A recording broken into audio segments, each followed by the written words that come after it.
honest, with the name that was not spoken in last night's State of the Union message, Jeffrey Epstein. Got Bitcoin Court backed by MIT, and apparently, Larry, you will own nothing fake. 83 and strike. Bitcoin has been hijacked. There will be no real non-controlled currency in the world.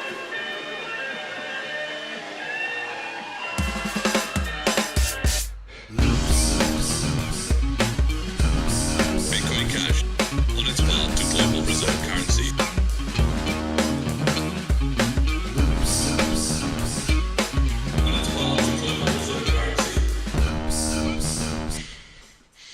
I waited years for this. I made myself so sick, waiting for Layla to come around. Hate hijacked freedom sound, but you can't keep a bad bitch down.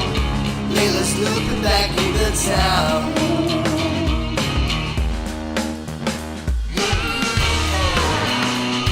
I'm seeing the freedom now. Her 12 words are seeds of power.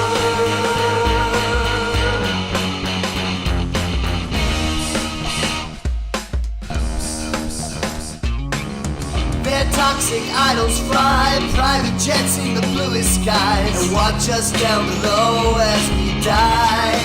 And strike. Suffering for sins that we never did commit.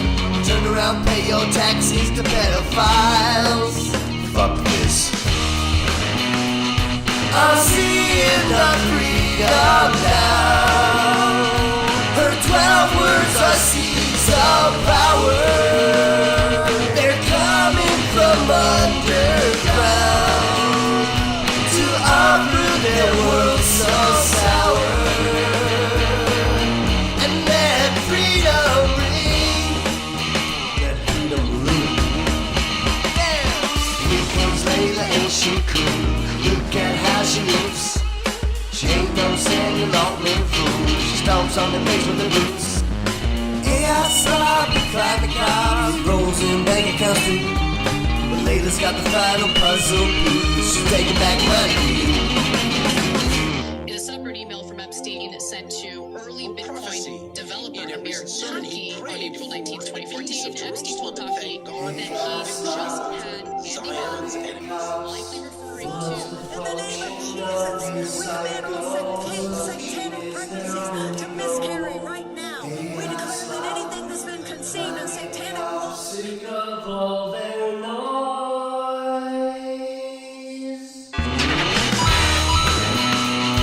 I'm seeing the freedom now.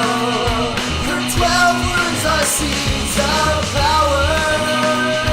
When Layla comes back to town, their temples will fall.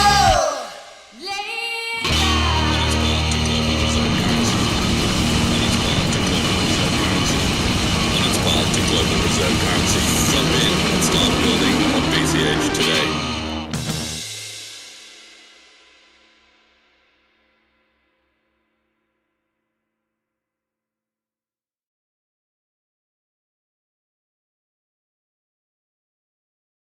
There will be no real non-controlled currency in the world.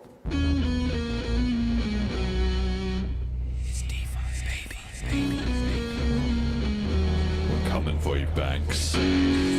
And this is exactly what these Bitcoin Cash people are building. Shout out to the Dragon Riders and the House of the Dragon. Because it's a completely different situation than it was 2 or 3 years ago. Yeah. That's how frogs can't boil. And they added a bunch of new opcodes and they're doing a bunch of things over there. It will be the most hated rally ever because a lot of people from some propaganda hate Bitcoin Cash.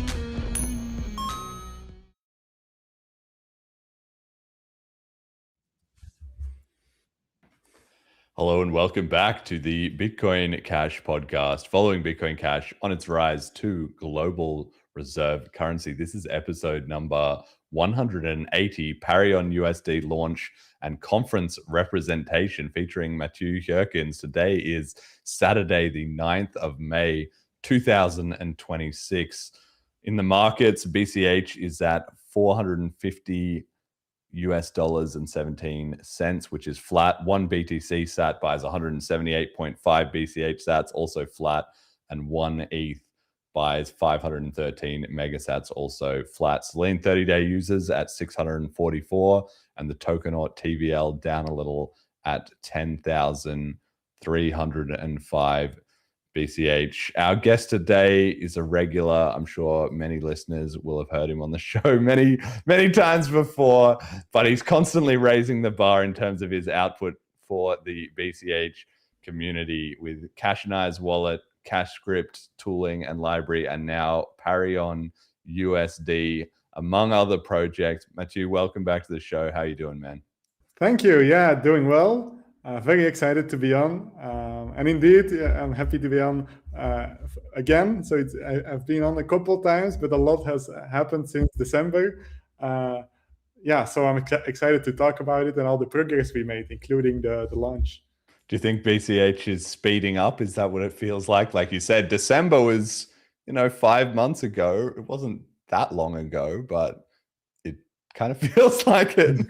Yeah, I think there were some projects who were long in the works, including Paryon, and then it takes a while for it to have it truly finished and then do the launch.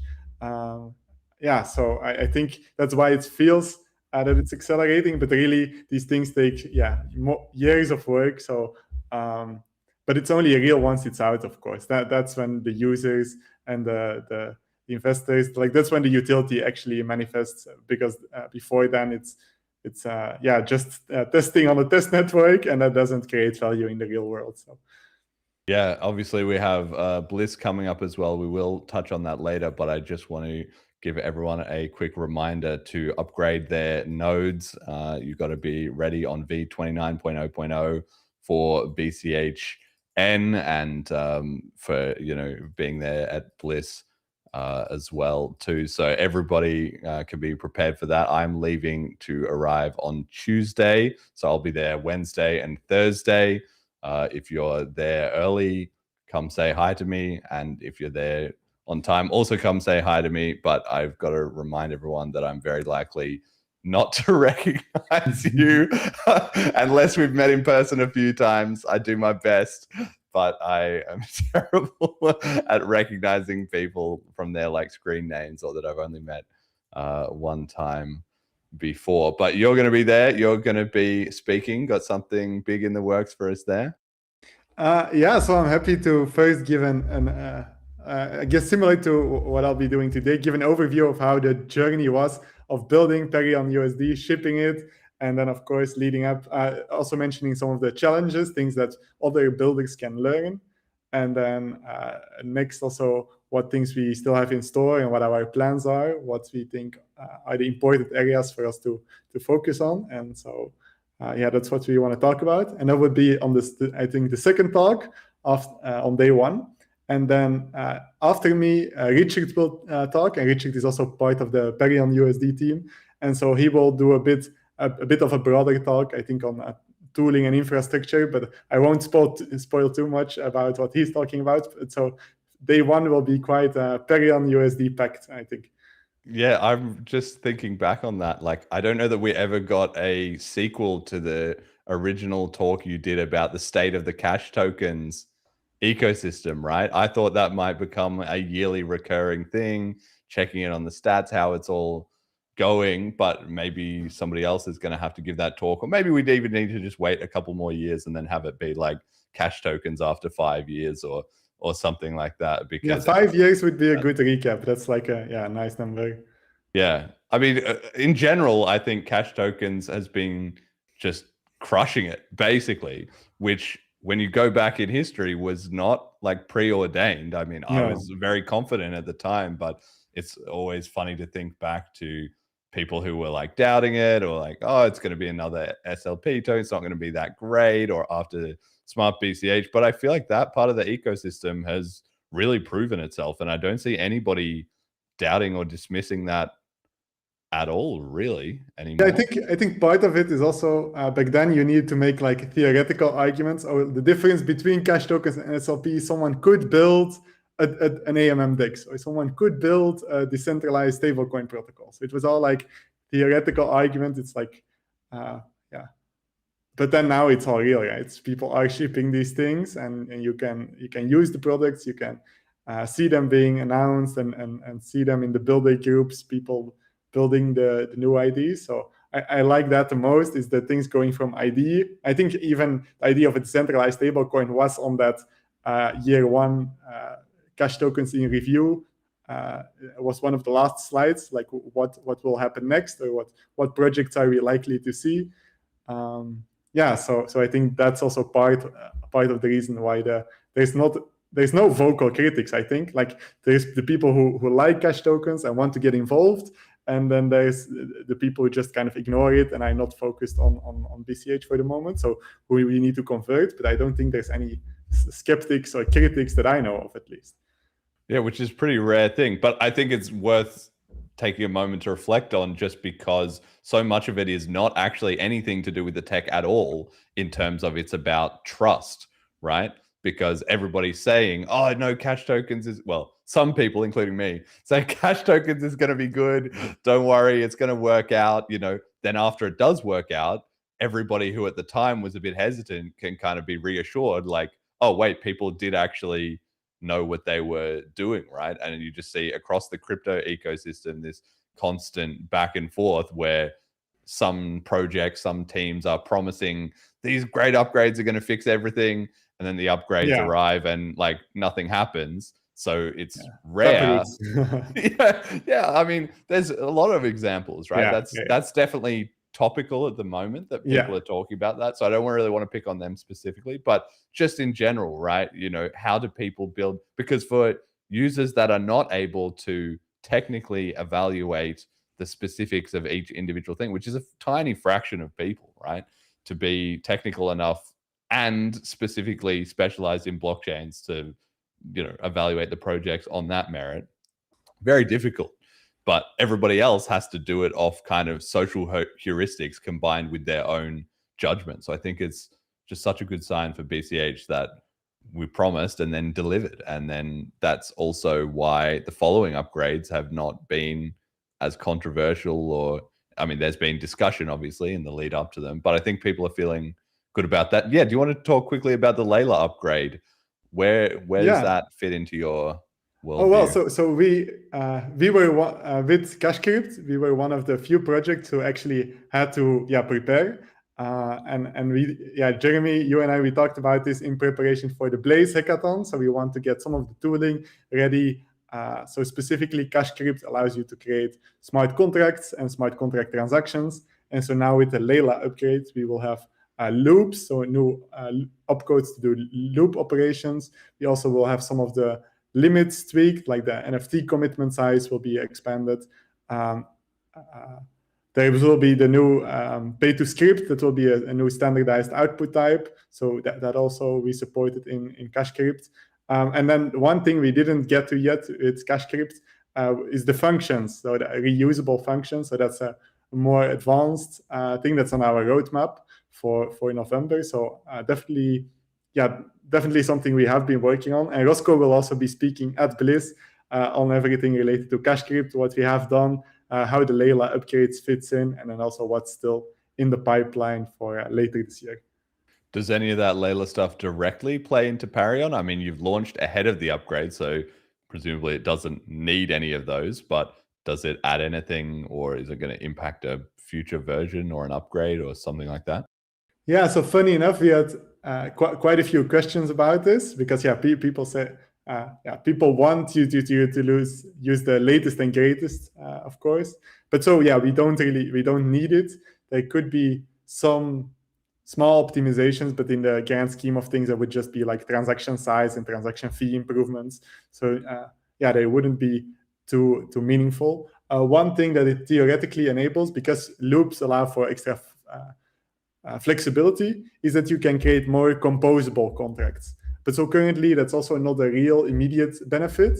But you could imagine that having more composable contracts in the long run, would be a benefit. So that's one thing that does come to my mind of how the new primitives could help new contracts. And do you have any feeling in general about the VM? I've been saying that there's sort of like this trilogy of cash tokens, Velma, Layla, And then I'm expecting that discussions for next year or the year after are going to focus on something different. It seems like the VM is kind of in a good state, and we're not, maybe some small tweaks or optimizations somewhere, but there's fundamentally kind of no big limiting factor on what can be built on BCH now. Is that how you're seeing it? Yeah, definitely. So I hope to see people experiment with some of the very advanced things you can do in smart contracts, like zero knowledge proofs.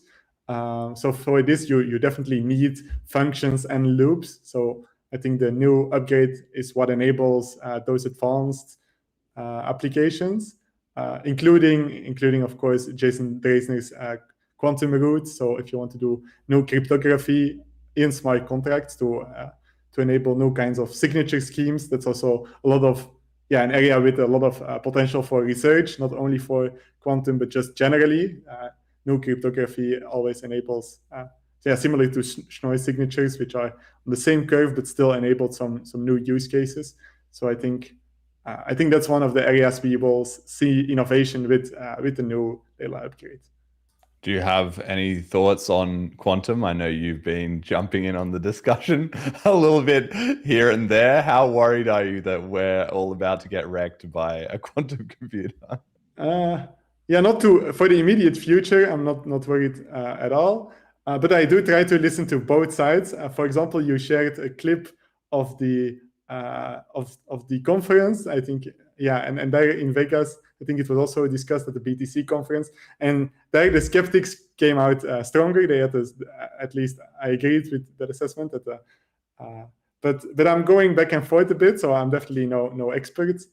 And I do think BCH is in a very good position because partly because of the upgrade we're activating in a week from now. So because you can do InScript, can use these advanced primitives to construct alternative signature schemes, and so to be quantum ready way in advance of needing like a coordinated rollout. And of course, once you add something to consensus, you commit to it with all its trade-offs, and you cannot reverse it. So then that's a much higher bar to meet compared to just allowing experimentation. Yeah, that debate was really interesting. It was from the BTC conference. James O'Byrne and Reardon were on the skeptic side, and Hunter Beast, and his name's Alex something or something like that, were on the like sort of pro quantum or quantum scare side, I guess you could say. And everyone can make up their own mind watching that debate, but I felt like, the anti-quantum team, just there was a hands down victory. Like not even a lot of room for discussion there, which to me sort of like indicates that maybe some of the quantum upset in the industry is a little bit artificial, or it's a bit premature, or certain people are getting a bit carried away with worry about quantum, because if these two guys who are at the leading edge of the quantum research, and they had this huge stage in the BTC conference, and they just got wrecked in a debate, well, kind of maybe it's not as worrying as everybody believes then, Yeah. So I do think the Google paper that initially sparked a lot of the debate, I do think that was like a reason for caution, and for many people it was also just the reason why they did more research into this whole quantum stuff. But then later, I think the name was Project 11. They tried to they gave out a bounty and say, oh, we did some more groundbreaking research. But then it was widely understood that this was actually not any groundbreaking research. They kind of fudged the results. So the quantum computer didn't do any relevant part of the computation. Only the classical computer kind of, as I understand, pre-computed the result. So of course that gives a bad name, because then if part of the research the quantum side is putting out is not fully honest or complete in what they're communicating, then it's easy to become more skeptical overall. So I'm in the middle. I do follow it pretty closely, because maybe at some point either way it becomes clear whether it will be able, like whether there will be a breakthrough pretty soon, or whether it's more a decade away or something. And are you then interested in / open to, or anywhere close to, on these ideas about burning Satoshi's coins or even limiting the release of them somehow, or some other kind of quantum mitigation? Or are you just kind of like, leave the coins, we'll just face tank a 1.7 million dump?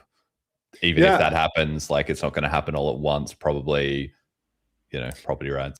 Yeah, I have engaged in some of the discussions, so I'm sure people can find my opinions if they really want to, but I don't feel strongly enough to widely broadcast. Like I said, I'm monitoring the situation, and so for now, I don't think there's any reason to be super concerned. But as BCH devs, including yourself, Jeremy, I think it's good that we keep watch out. I know you did a post also monitoring the situation. Yes, yeah. I like that meme. I think that summarizes it quite a lot. It's one of those memes that is like full circle. Like, it starts out as a joke, like, I'm monitoring the situation. And then they had that picture of those guys in the White House, in the American government, were like scrolling on Twitter, like trying to figure out what was going on in the Iran war or something like that. And then it became like, wow, we really are monitoring the situation. And then it came back around again as a meme. So quantum is kind of like in that perfect category where it's like, no, we're monitoring the situation, haha. But also we are, like, seriously, we are monitoring the situation. Yeah. And so just to conclude that thought, like, everyone has like opinions, but I've noticed immediately that it's a divisive subject. So hopefully, I'll leave it at that. So, well, it can be divisive, but that's why it's important that we talk about it, because if we don't talk about it, that's how it will get even more divisive, is when communication breaks down. I mean, I've been thinking, I sort of feel like my opinion on it is kind of like if we're all in a village, and I gave this metaphor of a huge amount of water that was like frozen up the top of a mountain that could just dump down and kill the village. But the more I thought about it, I thought maybe a better way of explaining it is like, we're all in a village and there's worry about like some kind of ice yeti coming out of the, the forest to attack us all, right? And there's basically two options, right? If you believe that there is a yeti, then you're obviously going to be concerned about it. We should make a Yeti defense plan. Obviously. But if you don't believe in a Yeti, you should also want a Yeti defense plan. Why? It's very simple. Because if you're right and there is no Yeti, the creation of this Yeti defense plan is the quickest way to calm down everyone who's worried about the Yeti, right? Telling them, don't worry, there's no Yeti, don't worry about it, or like, it's not going to be a problem or anything, is not going to help you communicate with the people who are worried. It's just going to make them more stressed and create division, right? You should say, no, make a plan. And once we all have a good plan, then, problem will be solved. And then the second thing is, if you're skeptical that there is a Yeti, and then there is, you're going to need the Yeti plan, right? So like, all roads lead to, we should just have a good plan that's been well discussed. And I think that's happening as long as people can, keep that open mind to it, really. Okay, let's talk Paryon. I do get a little bit of a feeling like this is just another wave of like technology doomerism, where it's like, with cryptocurrency, I feel like I haven't seen this argument in a long time, but with all the proof of work stuff being like, oh, that it's horrible for the environment. And then LLMs became popular and they're like, oh, these data centers are horrible for the environment. Like when people are becoming dumber and all this. And I feel like, quantum computers will be the next. The so-called experts will be like, oh, we got to put all these like check marks in place. We got to, have the watchtowers up, and it's going to be a big nothing. Maybe. I mean, that's I think highly like, I mean, I saw a clip on Twitter earlier today of Bernie Sanders in 2020 saying, if we don't immediately pass this, whatever, multi-trillion-dollar like climate deal, then the whole planet is going to be wrecked in like 6 years or something like that. And then in hindsight, there's always a market for alarmism. And so somebody is always going to be trying to sell fear, like panic, FUD. That's why it's called FUD. Somebody's always going to be trying to sell that. But at the same time, nothing ever happens isn't real, right? And you never want to be the one who's just caught out with no plan. That's exactly how you get, that's the same, the dinosaurs were like, oh, meteors, that's FUD. And then they got wrecked. So like that's kind of how it is, banking institutions were like, oh, Bitcoin, this is some FUD that's going to go away. And then it didn't. So You're always trying to really balance those two concerns. But I see what you're saying. I think you might be right. All right. Anyway, let's get on to Paryon. So this is your project that you announced 1 year ago at Bliss. And as you were saying before the show, it's now going to be live and in prod at the next Bliss. So congratulations on that. You have a stats site. I updated the stats yesterday, but it's probably already changed again. It's been growing it changes continuously. Yeah. So you've got 1,590 BCH TVL, which is $700,000 roughly. You've got 377,000 PUSD borrowed and 113,000 staked. Tell us about Paryon. Congratulations. And yeah, where did it all get started? Maybe let's go from the beginning and then get up to the launch. Yeah, it started more than 2 years ago, so it's been a long journey. But so the public announcement was roughly 1 year ago, and and so there was an announcement talk at Bliss, unveiling it for the first time. The name of the talk was redacted beforehand, so it wasn't too obvious, because if it would have been called ParyonUSD announcement talk, then it's clearly a stable coin. So yeah, now it's shipped and live for over a week. And it has been awesome to get user feedback, get into user hands.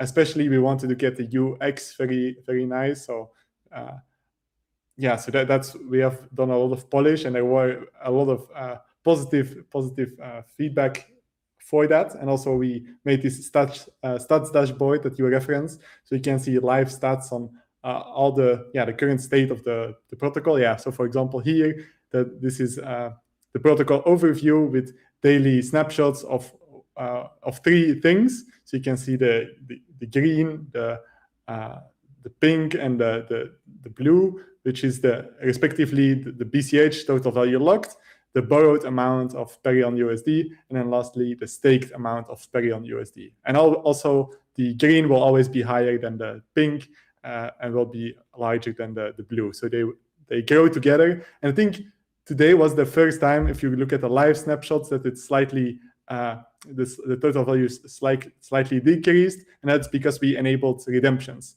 So we had a kind of rollout plan where we had some safety buffer on the collateral ratio, and we also initially for the first week we disabled redemptions in the UI, and now we turned it on. So now it's easier. Now it's possible for people to create redemptions. So presumably this small dip was either people repaying their loans, so closing their position, or creating a redemption, which also shrinks the total value locked. So I want to see this graph up and to the right. But of course, it's a stable coin, so people already made the joke like, no, it should be flat. But the price chart, of course, should be stable at $1. But this total value locked and this ParyonUSD in circulation can grow orders of magnitude. Well, you said that it's been over 2 years that you've been working on this project, and I think maybe let's just pause on that for a moment, because it's been very noticeable that this, even just this last couple of weeks, but in general over the last year, let's say, stable coins have become so much more a part of the conversation outside of BCH in the broader cryptocurrency. It seems the more the banking system gets their fingers into the industry, they kind of really like stable coins because it's maybe more similar to what they know, and they can sell kind of a line about, well, crypto is not that revolutionary. It's just, a new way of doing the same old thing. Maybe it's slightly more efficient, but we'll just control and regulate it. They can kind of dismiss the edges or the wilder bits of crypto and just kind of stick to what they know, or maybe that's just the first step of them integrating it into their existing products in a way that their customers are comfortable with. So maybe you could tell us a little bit about why, because you could have done anything in BCH, but why you specifically went for a stable coin, and seems like you've been on a winner because you've kind of front run the industry waking up to how important it is, which means you're launching kind of at the perfect moment. Oh yeah, thanks. I do think our the moment for launching is good. So I agree on that point. So why did we pick a stable coin to build? Is so we definitely wanted to build something on top of cash tokens, right? So we were enabled by the cash tokens upgrade on BCH, and so and we wanted to build something within DeFi, so a clear finance application. And one of the things that became quite clear is you can also make a lending and borrowing protocol where you just have existing tokens. They call it, I think, money markets like Aave. But for that, you need like existing big tokens that people want to trade. And of course, if you're on a new ecosystem, then there are no big tokens. So one of the requirements that we also had was it needs to be something that you can launch from scratch without a big supporting ecosystem. So you don't have any big existing liquidity pairs or no big existing tokens. So that was the mindset. And also, of course, we knew that volatility is a big problem in crypto. So, for example, if we look at any hedge that was originally mainly pitched as a hedging solution, because of the volatility problem, or at least a lot of people don't want to always deal with this, or want an option to be able to hedge some of this risk. So we understood that was a big problem. And then also in DeFi, it's very clear that people want some kind of APY, similar to how you have your savings account in a bank. They can offer interest rates, and so it's a compelling savings product. And so in the same sense, you want there to be, maybe the risks are not the same, so I don't, that's not what I'm not saying the risks are equivalent, but I'm just saying people want APY because otherwise the BCH they hold is just sitting idle. So people might want to take on some risks, like we see also with AMM DEXs, to provide liquidity and then earn over time, hopefully fully understanding what the money is doing and any relevant risks when there are. So that was very enticing. And then lastly, it's not only a stable coin, there's not only an APY aspect, but there's also a borrowing aspect, like I mentioned.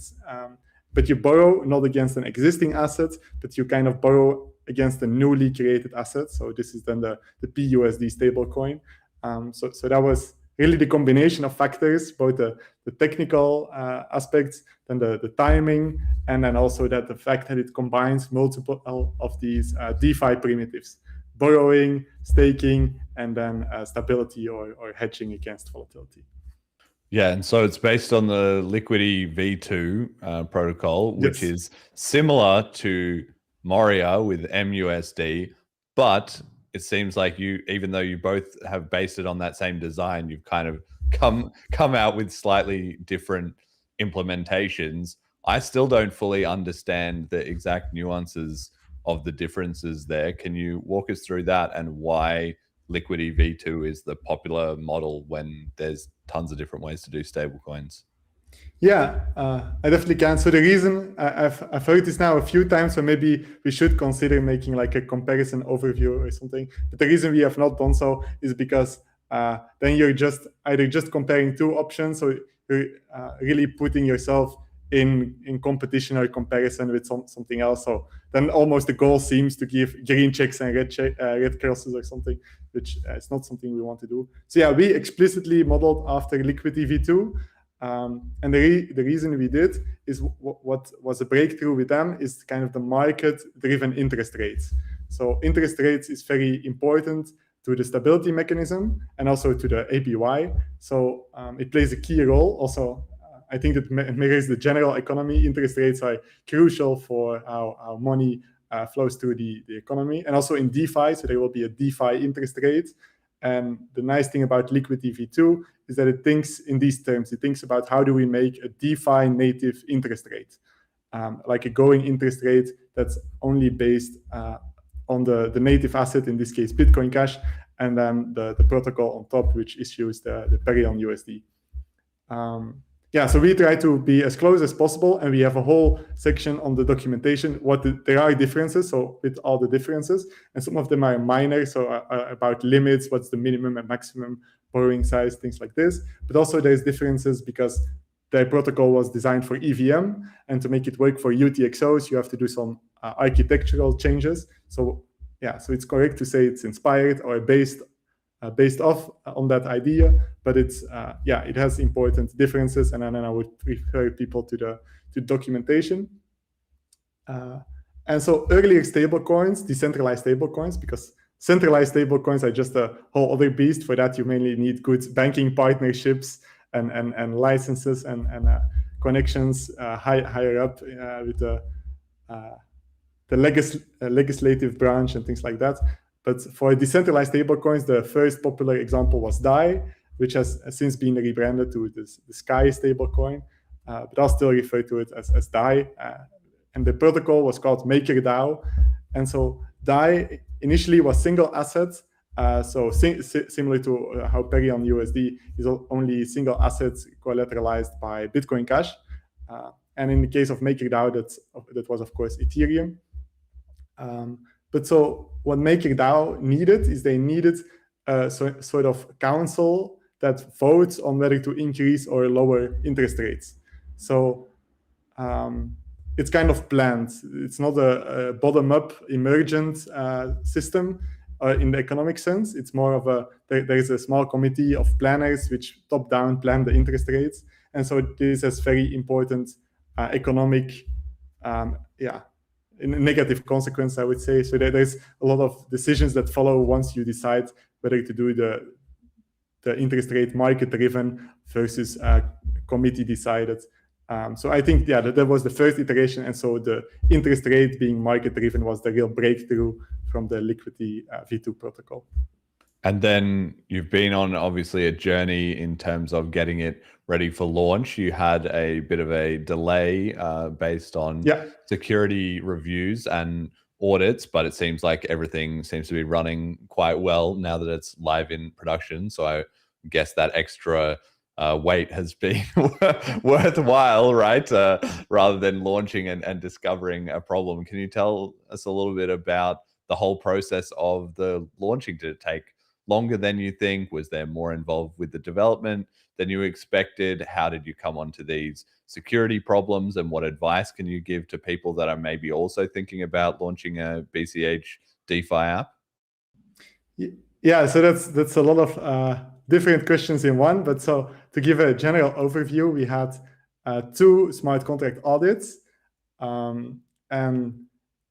and so we were ramping up to launch back in December, but then there was still an issue that was found by one of the auditors in follow-up investigation. And so, of course, we delayed the launch. And in some sense, our timing on that was good, because there's since November, December, there's really been a breakthrough in how good these AI models are in security analysis. So we were able to really leverage them fully, or employ them to the fullest extent, and able to security test these protocols with the latest models. So we are sure, because you can do 2 human audits, but with AI, it's so cheap to create an audit. We have done so many AI-powered audits that I don't even know the count, and they often they flagged false positives, but there were still things that we tweaked. That was mainly, I think, about the economic design. But so we're very confident, because just the amount of audits that you're normally able to get is at most a handful. But now with AI, you can keep on, in some sense, it's fair, I think, to say intelligence has gotten so cheap for security analysis that you can really employ much more review, and hence be much more certain about the security implications. Because beforehand, you would need a team of researchers to really try to poke holes in these complex protocols and complex smart contracts. But now that the bar has gotten down so much that it's much easier to find things yourself, but also we see just in DeFi that there's now a wave of exploits being found, because before the cost of finding the exploit was prohibitive, but now the cost of checking for exploits is so much lower. So in that sense, we're very glad that it's much better to take some extra time, realize what moment you are in, employ the new groundbreaking tools, and then launch when you're very sure that even the new model, the GPT-6 or the new Cloud Anthropic model, that it will still stand that test, because you just have ran so many security analyses that someone normally prompting as just a check will definitely not find something, because you can go way deeper if you also have the background knowledge and can steer the model. So I think that's definitely the winning combo. That's one thing we learned, is to have human-powered audits with AI. So we didn't expect that to be the story of the audits beforehand, because in the beginning of the audit process, there were just 2 human audits. We didn't even talk in depth about how the AI tools would be used. But it turned out, looking backwards, that turned out to be like a majorly important factor. And I think it will be going forward. Security analysis for code will involve AI point blank. I don't think you can compete without using these tools.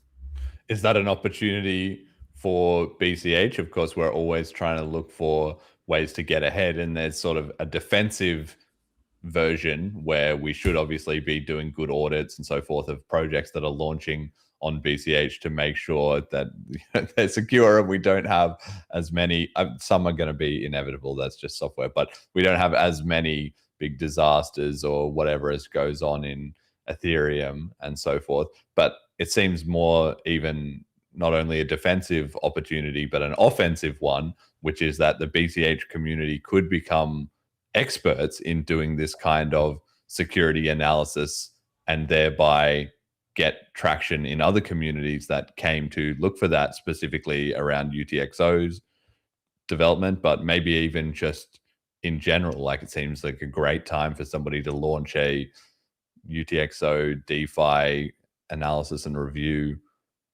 company, right?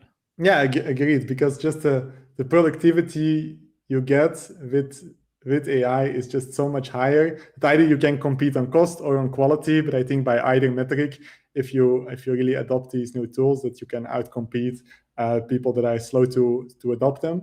And as a more general idea or thing that comes to my mind is that not only are the smart contracts have a very high bar for security, but of course you have other things in the ecosystem like wallets, like full node software, maybe some of the libraries which power wallets. So there's a lot of surface area of important code, and all of them, for all of them you want good security. So there is also just the opportunity for, of course, we would prefer honest actors to find any issues and responsibly disclose them.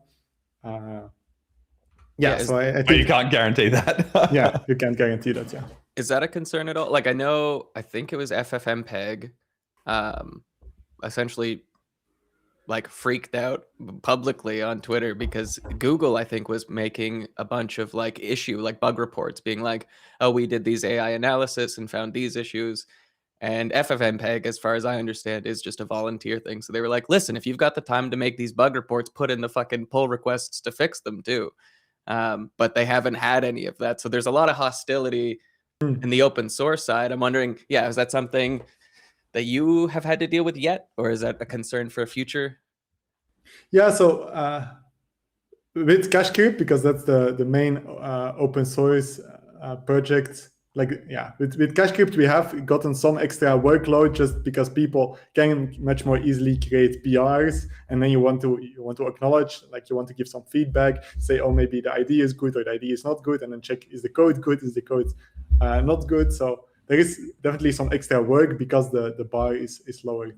And I think on the security aspect, we should hope that all projects would have continued maintenance. Of course, if things are not maintained, then that's a problem on its own. But if things are maintained, then my call for attention would be for developers to use these security analysis even for their library or their wallet or their full node. As long as it's security sensitive, to at least do a few of these runs, to potentially highlight.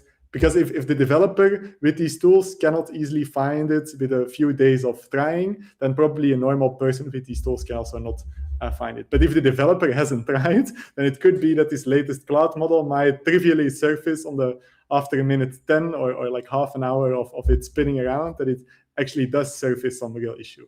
And you don't want that to be abused potentially. because both for full nodes or for wallets or for libraries that could have very bad implications. So my call would be for all the maintainers of open source software or otherwise security sensitive software to do some of these checks themselves, and to realize that that's kind of your attacker has these tools. So if you're thinking defensively, you definitely also want to run these checks, at least to the minimum extent that a non-technical person could also just say, oh, create 10 instances for half an hour, try every service to attack, and you don't give any specific instructions. But then at least you get maybe 10 agents to report back. And I think, so there's a few basic things you can do with prompting to increase the likelihood that something is found. Yeah, and I mean, if you get ahead of it first, it also saves you from having to then go through potential like AI, PR, and understand all that. Like, I agree. Because it's now, it's so easy to generate text now. You can easily send someone a whole Bible's worth of text. But ain't nobody got time to read all that if a human didn't even put in the work to write it out. Right? So there's now a bit of a weird imbalance, whereas you would rather have something concise, like even just give me the prompt that you put into the LLM instead of giving the whole big report it wrote. Because then if you give a very big report, and I'll just give the report to my LLM to summarize it or something. So that's silly to give too much text. Okay, so that's the security analysis part. Was there anything else maybe that didn't, result in like the publicly visible audits or delays? Anything else in the programming, the launching? I don't know, maybe in the marketing, you had to change the name. Maybe you can explain a little bit about what was that about and what was the process and lessons learned there? Yeah, so indeed we rebranded. The new name is ParyonUSD, and we're very happy with it. We weren't fully aware of this beforehand, but so now we have our own name that doesn't have any name confusion. So it's and also this puts us in a good position so we can use it for any future products without because we fully own the name. But of course we wanted to do a rollout properly, so have it rebranded everywhere, and so we needed to create some timelines for that, also update any text or graphics. So of course that's a bit of a process, and then do the announcement for that. So definitely the rebrand was one part of the extra time we got, and then also because we got some extra time, we could do some more I would say launch readiness, or maybe like a hardening of some of the aspects. I think we mentioned it in one of our launch blog posts also, but we, for example, now have a full monitoring and alerting system. Like if you will sometimes see this on software development Twitter or X, where they have these green and red bars to monitor for uptime. And so you want as many 9s as possible, or like a 100% uptime would be ideal. So now we have internal things like this and alerting when something might be wrong or needs, you automatically get a notification. So we're very happy to have all these types of systems set up, which you want for a launch. Otherwise, because if you're awake or you're not monitoring closely on the weekend or something, you still want to be alerted as soon as possible. So these are some of the internal things we built. Also, we initially we relied on some of the public infrastructure, for example, for chain graph. And public, while it is awesome that you can rely on public instances of like infrastructure, we in-housed all of our BCH related infrastructure, and we can I think the Bliss talks will have a little more details about that. But so that's also the extra time we took. That's what I mean by hardening, is that when you control the full infrastructure, then at least when there is something wrong, you can fix it because you own it. You don't need to message someone else who you're not even paying and saying, oh, can you fix this or this, or I'm having problems with. So I think it's much better, and also for serious businesses, I would say it's just encouraged to run your own infrastructure for many things. And so now you have launched, and like I said, there's been no big disaster which always on your mind. It's always like no news is good news when it comes to launches, right? Because I'm such an optimistic person in general, but I just know from experience, product releases and Yes. software, like it's actually the opposite. You're kind of desperately trying to avoid a bad situation more than you are being excited about, Yes. a thrilling new thing. No surprises is good news when it comes to software development. So talk to us about the actual launch. Were you nervous when it was happening? And in hindsight, how do you feel about the initial rollout, the initial reception? Yeah, so if I can answer them in reverse, so we are super happy with the initial reception. We still want to get more people to try it out because I think we have built something very impressive also with the UX and with the new things it enables users to do. So we believe we have built a very useful product for BCH users. So one thing is to get even more people to try it out, but we're very happy with. I think you can see it on the dashboard that over 70 loans are active and over 110 loans have been created. So there's also some people just experimenting with borrowing and maybe then immediately repaying or just seeing how the flow works. We haven't gotten very positive feedback. So on that side, the launch all went smoothly. Also, it was only growing. So that's super nice to see. And we hit our target. So my day one target was to have 30 loans created, and we that was our internal goal. So I was very happy to see that we reached that, and then to see it continuous growth to the next days, because your day one users, of course, they probably are the most excited. So you want their experience to be very good, right? You don't want them to be have any kind of trouble using your system. But for most people, they kind of want to wait and see, right? You don't have to be a day one user. If you're a day 10 user, it will work just as well, or even better, because there would have been the first fixes and improvements. So there's definitely no rush for users to be first, but still we appreciate the users who on day one want to give their feedback and want to test. We did see, of course, users test it out first with a loan of the minimum size and then get more comfortable with the UI. So that was cool to see that, because we were, of course, live monitoring these dashboards also. And then leading up to the launch, the few days before, I was not nervous. Even the day itself, when I woke up, I was not nervous. But then an hour beforehand, the nerves suddenly kicked in, and there's nothing I could do about it. So of course we were as good prepared as I know how to. So I would say our preparation really went the extra mile on all extents. Also the smart contracts that we talked about, and so it went very well. So there were, as you said, no major issues at all. There was a small issue that was totally outside of our control, but it's still a good story, I think. So you might have heard about the CVE in Linux, something with copy. I don't remember the full details, but so there was a critical vulnerability in Linux itself. So if you host servers or run VPSs, then you should upgrade. So our cloud provider decided to upgrade our system for us, which means, of course, your server shuts down and then it restarts. But all processes which are running then should also restart. So in that sense, our launch day was exactly the day that this Linux critical vulnerability happened and required all servers to restart. So I think our uptime monitoring already had 10 minutes or something where this restart was taking place.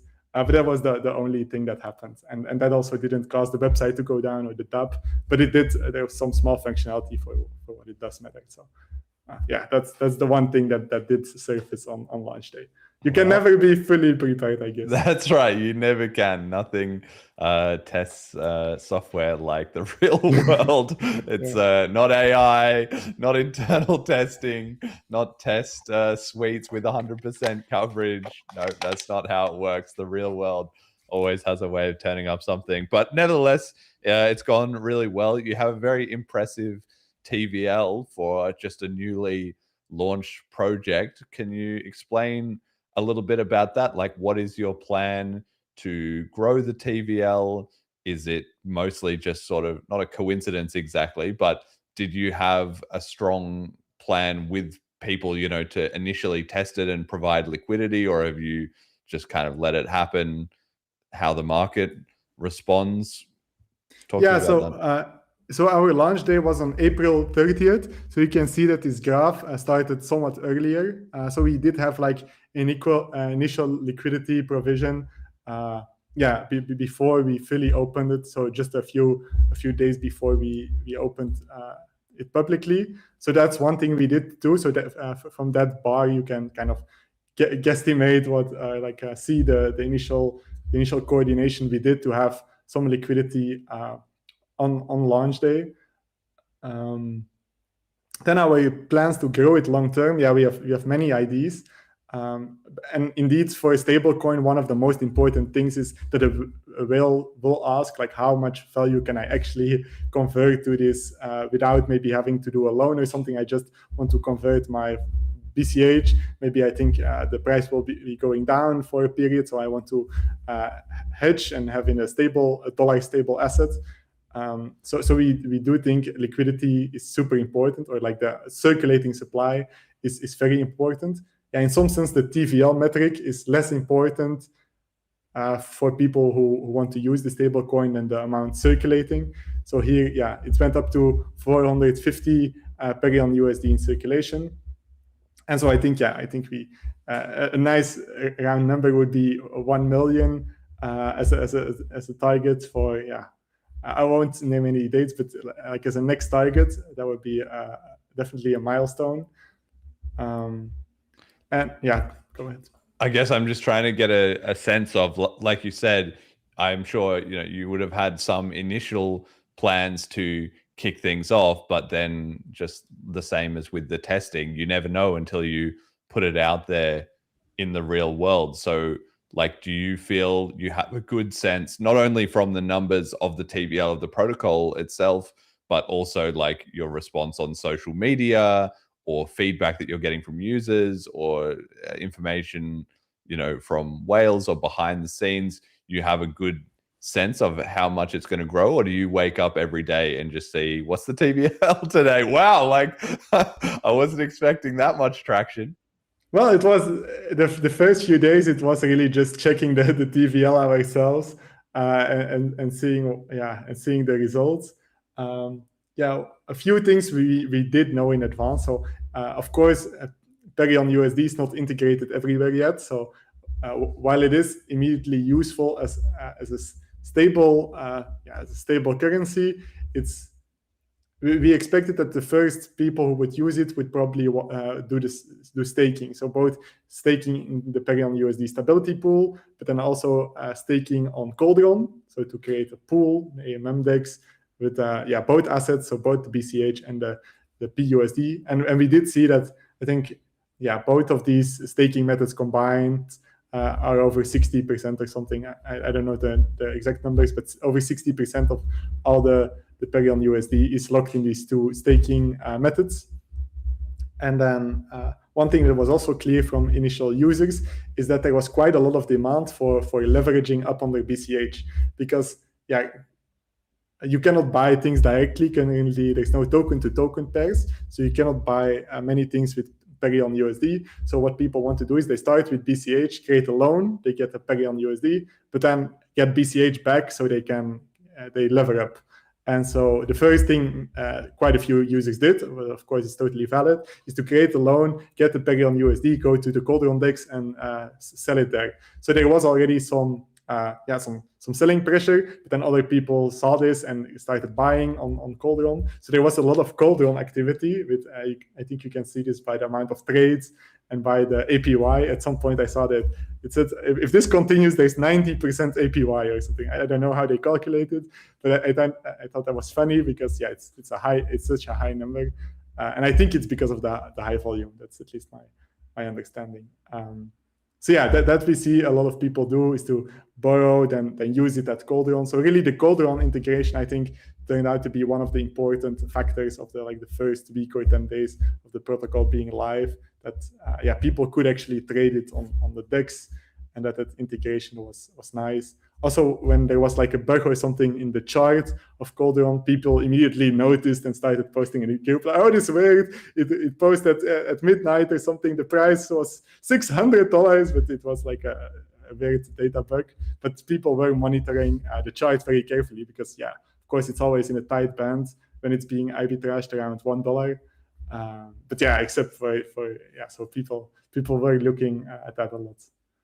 Amazing. And yeah, congratulations, because you have hit #1 on Cauldron. I believe maybe just today. I don't think I checked yesterday, but a couple of days ago, it definitely wasn't. So you are now #1. And shout out to Fiendish, who said on the Christmas episode, that was one of his predictions, if I remember right, that Paryon would flip MUSD to hit #1 on Cauldron. And I was actually a little skeptical at the time, because the initial boost can be good, but also if a project has been out for quite a while, it can take a second entrant in the market to gain a little bit of relative traction. But you've rocketed up the leaderboard there. What are your plans for continuing the momentum of the strong launch? Like you mentioned, integrations. Is it going to be doing more of that? Is it going to be trying to get capital from big whales? Is it maybe going to be going to more conferences or getting out there somewhere else in the scene? What's the game plan for growing Paryon from here?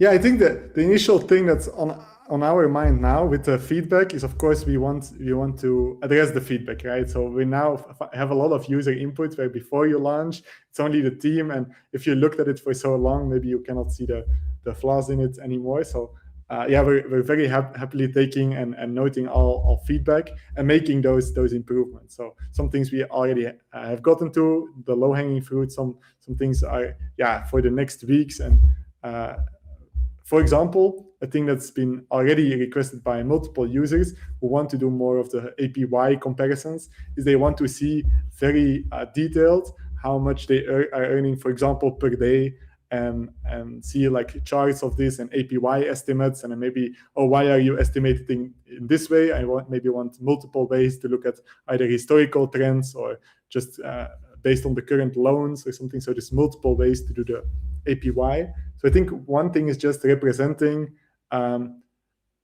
what kind of the staking yield is. And then and then because there's a yield on this, it becomes an enticing product. And I think we can currently do better communicating clearly to investors what kind of the payouts and the yields and all these more financial aspects are. So that's mainly for the people who want to maybe buy ParyonUSD or something on Cauldron and then stake it, or maybe you just want to create a loan at an interest rate but earn a higher interest rate staking. So then they start with BCH. They don't have to sell, so they still have access to the BCH, but then in addition they also have the ParyonUSD and the yield. So there's a few ways you can actually earn the yield. So that's also something that we need to explain to users. We have a product that's not trivial to understand, because you have the borrowing, you have the staking, you have the redemption. So there's three aspects which we have color coded and each given their own logo. So quite a lot of effort went into making it understandable and digestible on that layer. Also in the UI, you have these three actions: borrow, stake, redeem. And you can also see if you have any loans or any stakes or any redemptions ongoing. You will see that also clearly in the UI. So so that's for the data representation. But then people have questions. Okay, now I know how the UI works and I know what this product does, but how can I use this for a financial strategy? Like how can I, for example, borrow and then stake? Or would I sell my BCH on Cauldron to buy PUSD and then stake that? So there's a few of these strategies, economic strategies, that we want to communicate better and maybe do write-ups or guides about. So that's mainly about the staking. But then there's also people who just want the stability. And so they might wonder, how do I just, what is the best way to convert from BCH to ParyonUSD? And so, we'll also make guides about that, whether, Cauldron is the best or what the slippage is or how they can structure it. And you definitely want things to grow on both sides. So if you only have people who borrow, they kind of bring a lot of ParyonUSD in circulation. And then the whole mechanism is to design. I think we will have a visual of this later. But let's put this up so you can walk us through it. This is actually very helpful that you put there, trying to explain how exactly the stabilizing works with these feedback loops. But even myself, looking at it for quite a while, I still felt a little bit overwhelmed by it. So perhaps you can break it down. Yeah. So what this is specifically explaining is why would the stablecoin be worth? Why would this cash token, this specific cash token, why would it be worth $1? When we know that all things are volatile against each other, right? So the dollar is volatile against the yen or the British pound. So why is this token pegged to the dollar? And so if you take trusted stablecoins, centralized stablecoins, the easy explanation is they're redeemable for $1 in the bank. So the crucial aspect of, for example, why a Tether or a USDC is some parties can redeem this token for $1 in the bank. And because they can redeem it for $1 in the bank, they value it and arbitrage it to $1. So this redemption aspect is crucial. And so ParyonUSD is a decentralized stablecoin, so it's collateralized by Bitcoin Cash, by BCH, but it's also redeemable. So if you redeem, what do you get? You get $1 worth of BCH. So you still get the underlying assets, but it's not a traditional finance integration, but instead it's the native currency of the blockchain. So you get $1 worth of BCH back. And so the interest rates and the redemption, they both govern this process. They help govern this process. And to explain this, I think it's handy to start from a case where many people want to borrow ParyonUSD first. So if there's many borrowers, they bring more ParyonUSD, PUSD in circulation. And so you have a lot of, in economics, you have a lot of supply, but the demand stays constant. And so this would put a pressure, if you, in economics terms, would put a downward pressure on the price, so that you expect the price to decrease. But of course, it's a stable coin. So you need to think about how do these supply and demand mechanisms on the markets, how do they correct that themselves? So in the case where you have a lot of borrowing and a lot of extra PUSD in circulation, ideally the demand also grows. So that's the stable way to grow it. You grow both sides, you grow the PUSD in circulation, but you also grow the demand side.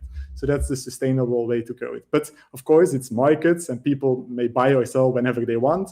So for example, if someone decides to, we can follow this graph. So if we say there's a lot extra supply, so then the price decreases, so we would be in the bottom half of the chart. We would going below $1. And then certain mechanisms kick in. So again, a lot of borrowing happens, a lot of ParyonUSD is brought into circulation, the price goes below $1. What do people do? Oh, they see the price goes below $1. Well, now I have the redemption mechanism. I can actually go to the contracts and say, I have this ParyonUSD that I bought for, let's say, 95 cents, and I want $1 worth of BCH. So that would be an easy arbitrage, an easy way to make the 5 cents difference, make it back. So you will have people who automate this. So that would be the first thing that happens is people start automating this, and you have redemptions. And the redemption immediately repays a loan. So it immediately, on the technical level, it sends ParyonUSD to an op return. So some tokens are burned and taken out of the circulating supply. So immediately this kind of puts pressure back to $1 because you first had too much supply, but now you're shrinking the supply again. So that's one loop that corrects itself. But not only do you have a redemption, this redemption also signals to all other loans, oh, there's actually a risk here. You can get redeemed. So what do all other loans do in reaction? So this is optional. They don't have to do it, but we can already see today from even being 10 days operational that this is in fact what happened. Once we turned on the redemptions, some redemptions were created against 0% loans, and people started raising their interest rates. So if you follow the graphic, the chart, there have been redemptions, there's a higher redemption risk, and then people start raising their interest rates. Okay, so what does higher interest rate mean? It has two effects. So the arrow splits in two, and maybe that's also why it takes a few steps to follow. There's multiple effects. So of course, if there's a higher interest rate, for the next guy, this means it's just more expensive to borrow. So less supply will come into circulation just because they think, oh, I wanted to borrow maybe at 2%, but now I see the going rate is, 4%, so I prefer not to borrow yet or something. So that's one effect of the higher interest rate. But more importantly is that immediately, once people start paying higher interest rates, the pool is earning higher APY. So everyone is saying, oh, this pool, maybe it earns 7% APY, but now it's earning 9% APY. So actually I want to stake more. And so it's increasing demand. And so if you again think about the demand and supply sides, you kind of lower the supply again and you boost demand. So you do kind of everything to push the price back to $1. And so this is the economic system, the economic mechanism on the downward side. So we discussed the lower loop. But if you think about it, the same logic can be applied on the loop at the top. Yeah, it's just the same thing in reverse. Okay. Yes. And like you said, you've already got some initial data that this is working. Can you give us any, I mean, I'm sure some of it would be available on the stats dashboard, but can you give us any indication of that? Like, what did you see? The price went below $1 to 99 or 98 cents, and then you immediately saw a spike in redemptions. What happened? Yeah. So one more thing on top of this chart is, of course, once you have a solid economic system, you also just have expectations, right? And so for stable coins, if you call it a stable coin and it trades at $1 for a while, people expect it to be worth $1. So just some people will buy it and think it will go back to $1, even like there's in all the stable coins, just because of expectations. If there's an expectation it will go to $1, that expectation already itself strengthens the peg. But of course, as a new stable coin, you cannot rely just on expectations, because if you would start marketing like, oh, this is worth $5, then would it suddenly be worth $5? No, of course not. So expectations are only only go to a certain extent. And to tie this into the price data, so we have just seen people buying on Cauldron. If they see, oh, it goes a little below $1, I will already buy, because we enabled the redemptions, I think, on day 7. So people before then, they couldn't immediately do this loop. They knew, oh, if you wait 2 days, then I can create a redemption. And presumably that's what some did, right? If you buy it 96 cents or something, and then you can redeem for $1, then you just had to wait a couple days. So I think that those are the two mechanisms we already saw. We saw people waiting for the redemptions to activate and to then create the redemptions, and we also saw the expectations. People say, oh yeah, we have some understanding of the system and how the redemptions and how it will go back to $1. So I just buy now and sell when it's back at $1. I don't even have to use any redemptions. I just trade the volatility of the small volatility. But of course, if it's below $1, there is some volatility. And when it comes to the staking, can you explain that part? Because I understand that if you put your cash, you put your Paryon USD and your BCH into a liquidity pool on Cauldron, then you're earning money on the swap fees that people who are swapping from PUSD to BCH or back are paying a small fee, and that's going to the stakers. What about the staking pool for the sort of native staking? Yeah. So to add one more thing to that explanation is these two ways of staking, they will probably have different APYs, right? Even when the market matures, just because they have different risks. For example, when you stake in Cauldron, you need both assets because you're creating a pool. And that's already one difference. So when you stake in the native Paryon USD stability pool, you only need PUSD, right? So you only need, you don't need any BCH to stake. Also, when you stake in an AMM DEX, you have a risk of impermanent loss. This is just the price ends up being different. So your pool, what balance it has of the two assets, it shifts over time. And so this can have economic impact. So you may not prefer to have more of the one asset than you had before and less of the other assets. So yeah, that's the risk with AMM DEXs. And so then now to properly explain the stability pool. In the stability pool, what it does is it creates liquidations. So we talked a lot already about redemptions. But the second important factor in this whole decentralized stablecoin is liquidation. So if someone creates a loan, they over-collateralize with BCH, but it's important that it's always over-collateralized. So at some point, if the BCH price is volatile, then there would otherwise be a scenario where the underlying BCH couldn't cover if there's a price drop in the BCH dollar price, that the underlying BCH wouldn't be worth enough to cover the debts. So of course the system wants to avoid that. So the liquid EV2 protocol, it says, oh, when you go below a threshold, you're automatically instant liquidated. But there has to be some funds available to process this liquidation. And so that's the stability pool. So it's called the stability pool also because it does this, right? It guarantees the stability of the whole system, the working by liquidating bad loans which go below which are not properly over collateralized. So do you put PUSD or BCH into the stability pool? It sounds like you put BCH into the stability pool. So if you think about what a liquidation is there is PUSD debt. So the loan has debt because the PUSD is in circulation. So the corresponding is debt, but it holds BCH assets. So if you're liquidating, you can take the BCH assets, but you have to repay the debt. So you need PUSD. So one step back, the stability pool, it only holds ParyonUSD to start with. And then it liquidates, so it spends ParyonUSD to repay a loan's debt, which is about to become a bad loan. And then you take the collateral, the stability pool takes the collateral, so it ends up with BCH. So then it holds both BCH and ParyonUSD, but only converts one way. So it only spends PUSD, the stable coin, and earns BCH. So if you have payouts, APY, that is in BCH terms, because the interests are paid in BCH and any liquidations are also in BCH. And right.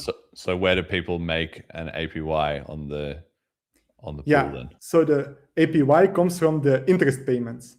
70% of the interest payments paid by the borrowers is paid to the pool. And so here in this, I think we have the diagram still up. And so the higher interest rates paid by the borrowers are paid to the pool. So that's why a higher interest rate becomes a higher yield for the stability pool, because it's just directly paid. 70% of all interest go to the stability pool.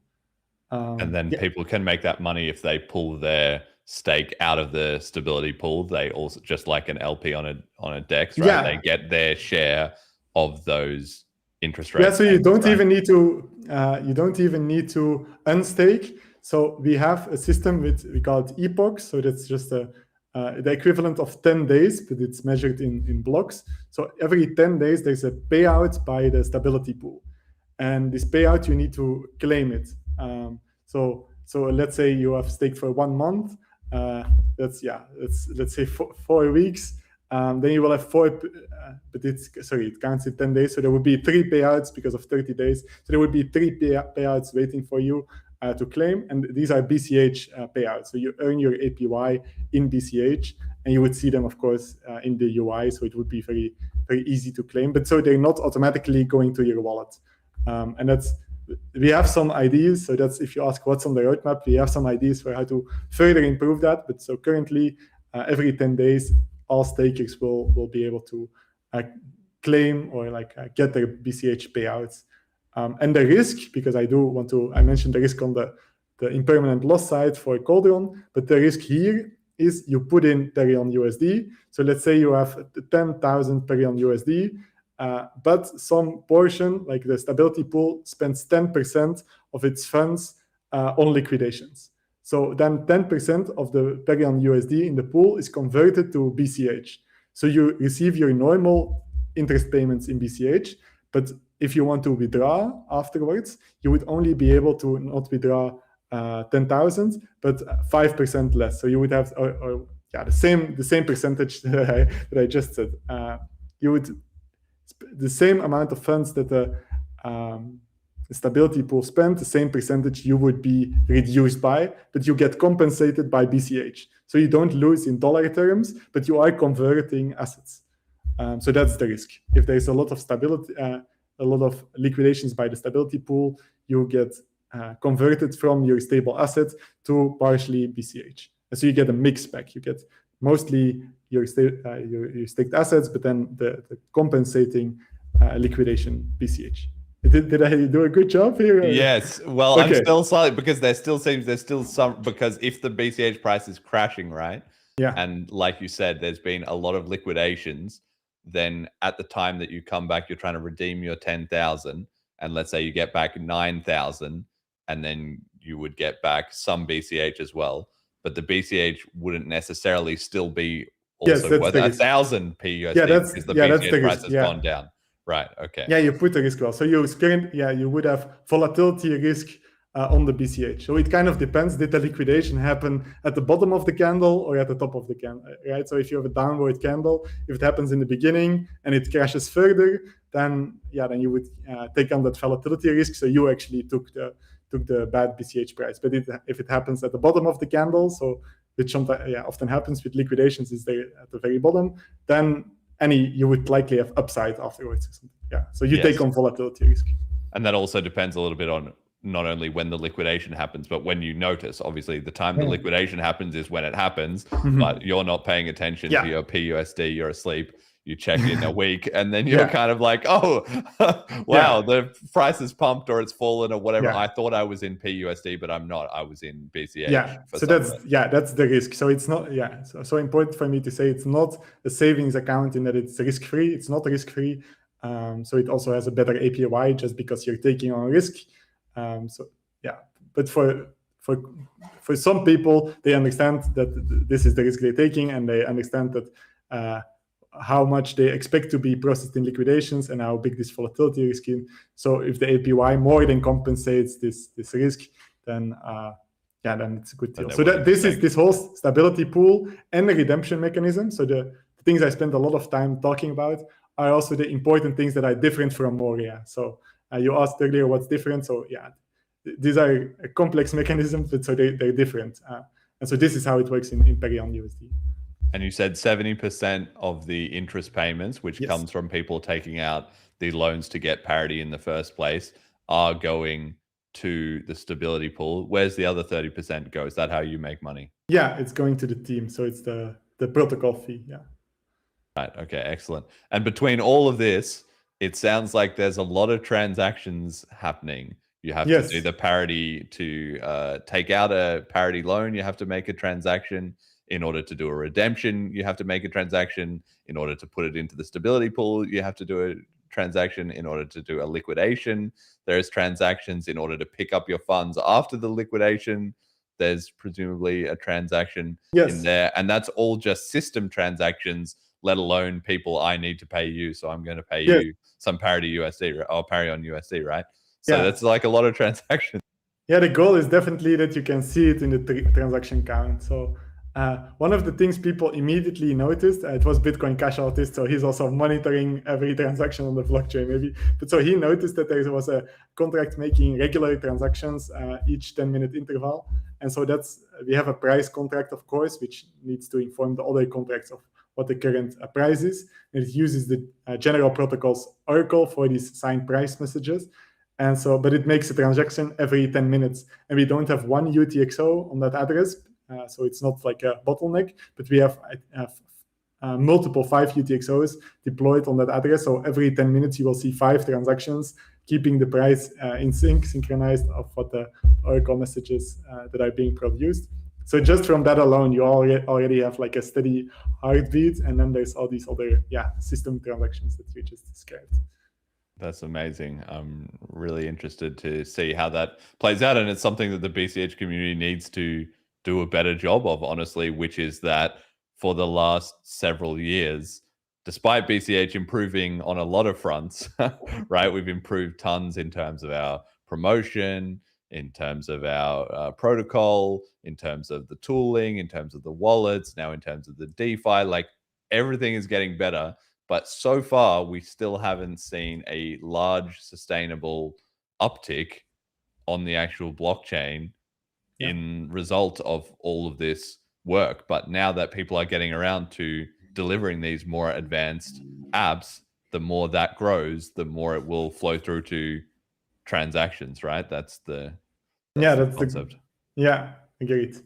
Yeah. And I'm very glad to see this, because I don't think we could go another couple of years just being like, it's coming, it's like when is it coming?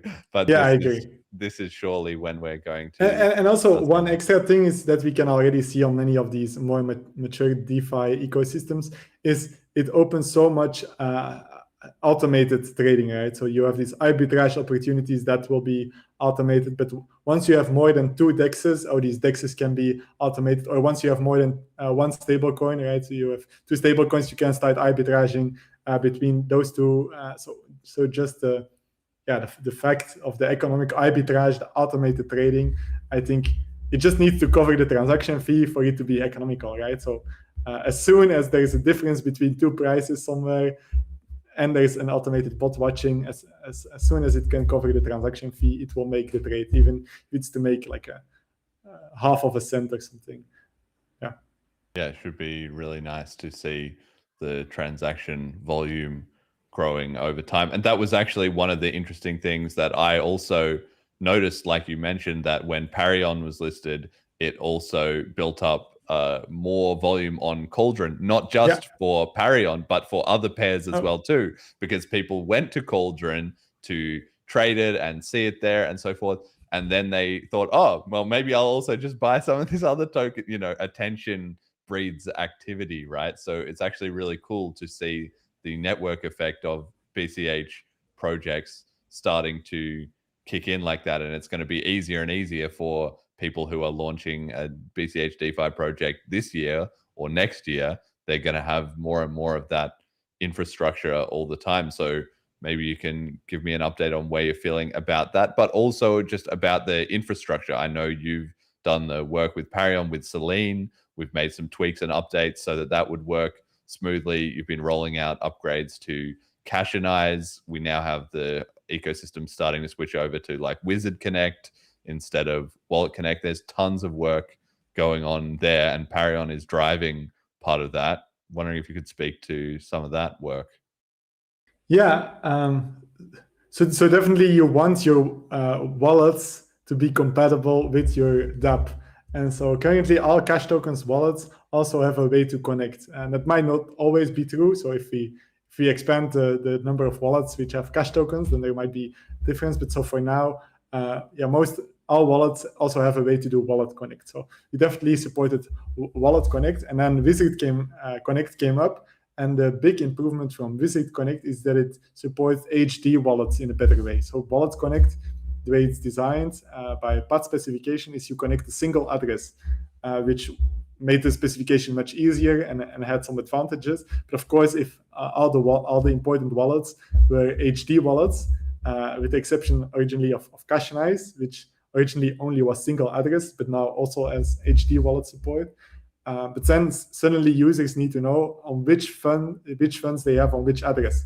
And so the user experience becomes that they often have to send first to themselves just to have it all on one address, and then only then connect that address to a dApp and then have it show up. So yeah, we're very glad that when we launched, that there was Wallet Connect generally available, and then if you click the Paytaka wallet, that it had maybe I think it's in one of the slides, it has a Wizard Connect. Wizard Connect also has a connection method. And then the wallet testing, so we tested this integration with the different wallets. For now, we have written up a full compatibility page, and I need to give a shout out to Richard on our team, who will be speaking at Bliss, as I mentioned. So Richard did a lot of wallet testing, and he wrote up this whole compatibility page and reached out to the multiple wallet developers. And so we found that currently the best experience is with CashTokens and Paytaka, but you can use other wallets as well. But then we have written up what quirks you might still encounter, and then so we're working to resolve this. So hopefully this is work that if you're launching later, this ecosystem will have figured out all the small quirks and things like this. But so for users, it's just handy to read something before they start, so they can have an informed opinion on the different wallets. And one interesting aspect about this is because I created CashTokens, so we were able to tune CashTokens to work as well as possible. So really fine-tune it to work with the dApp and handle any edge cases that we might notice and handle all the Wallet Connect quirks and things like it.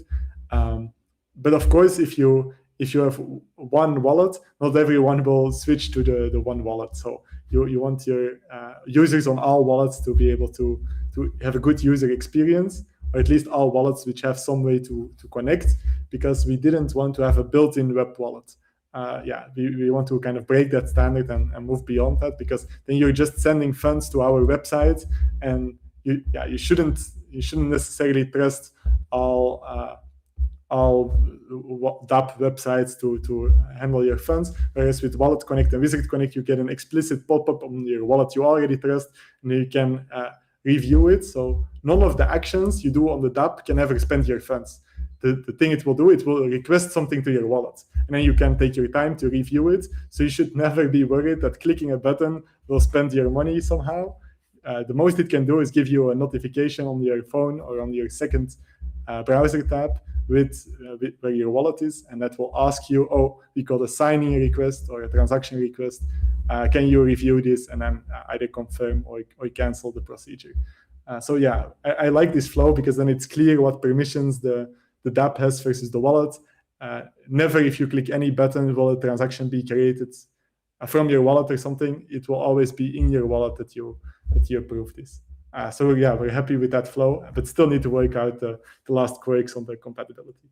Yeah, no, I think it's just great. It's so great to see, because the evolution of Wallet Connect and now moving on to Wizard Connect, and now Paryon has really set a new standard in how slick and easy to use BCH apps should be. And hopefully we're going to see more about that at Bliss with the XO templates and so forth. That seems to me like that's going to be the story of 2026 potentially for BCH, is the whole ecosystem leveling up. Like maybe 2023 was like, well, we could add more DeFi stuff. 2024, 2025, some of those pieces started to emerge. And then 2026 is going to be like, we're going to make everything start to be really slick. It just takes time to get that infrastructure, to get everything working well. And then 2027 will be like the future will start arriving, like, we're going to have quantum protection on everything. We're going to have more advanced privacy coins. We're going to have DeFi protocols building on each other. Like stable coins are such a building block for other different tools that people want to make, right? So that's kind of where I see things going. So I'm just thrilled to see Paryon contributing to and accelerating that process, honestly, because like, for instance, we benefited at Selene from you guys writing PRs in to fix things and or giving us tips like, can you change this, can you tweak this? And that's just growth in the ecosystem. It's amazing to see.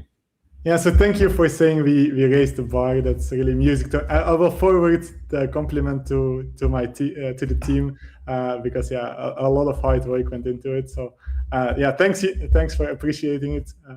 Love to hear it. And so it is work that has to happen to get to a mature ecosystem. And also we are happy to put in the extra work to get CashTokens more broadly adopted, and to for example, as you said, it's a building block for the rest of the DeFi ecosystem.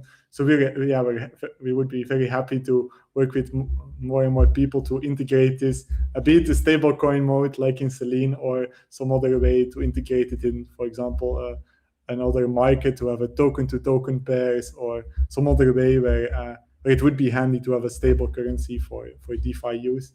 So that UX really is on our minds, to get it very good in the DApp, but also in the wider ecosystem integrations. And I guess it sort of remains to be seen. So I'm not expecting you to know specifically, but do you have any predictions as to how it will play out in terms of the Paryon? I keep going Paryon. Yeah, no way. Do you? My brain will click over eventually. But you need to hear it a few more after the talks and the Bliss conference. Exactly. I spent 6 months hyping it up as Paryon USD. But in terms of like, are you expecting it more to be used for person to person? Like, are you expecting to see sort of merchant adoption starting to be quite keen to demand Paryon USD? Are you thinking it might be used more in the staking and DeFi stuff? Do you have a specific niche that you're targeting there, or even cross-chain swaps, maybe some integration with another chain that could either use Paryon or could swap it with their own stablecoin? Do you have a particular direction you're planning to head in? Yeah, so we do. So I think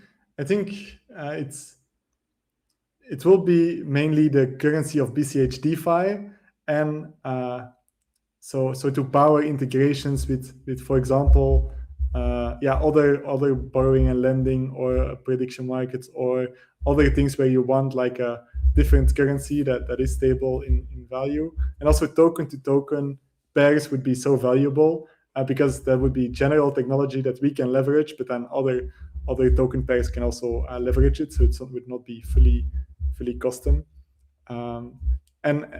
And the DeFi side, and of course, includes the staking. Staking is such an important, the APY aspect.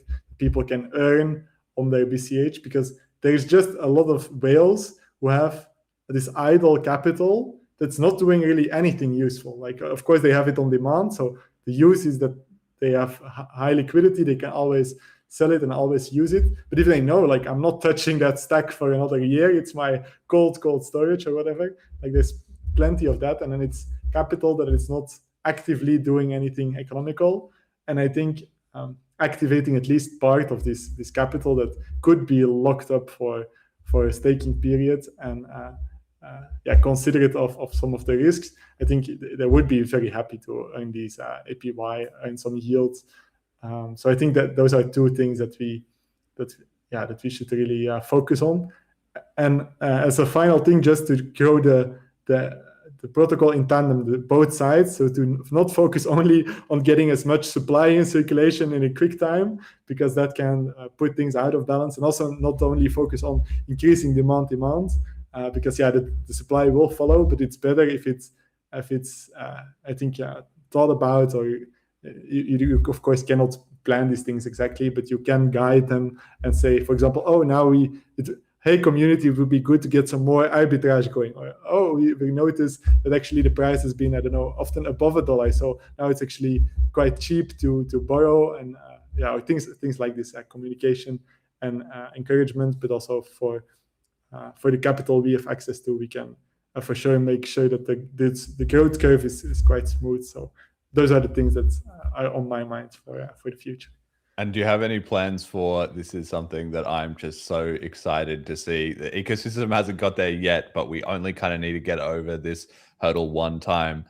Now that you have everything set up with Paryon and you're able to test it and see that it's working, do you have plans to do Paryon Euro, Paryon Tesla, Paryon Gold, Paryon BTC, Paryon any other ticket, NASDAQ?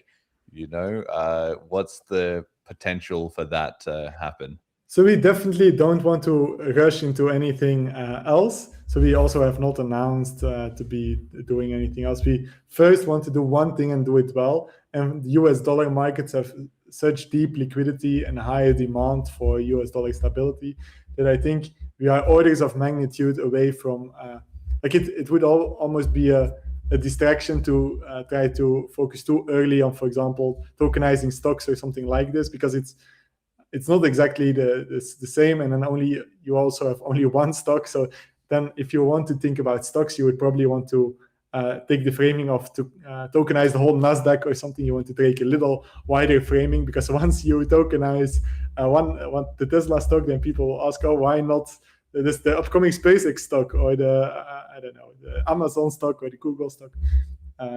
So I totally get why there's clearly user demand for more assets, but for our team capacity, I think we will focus first on getting deep US dollar liquidity and focus on the USD market.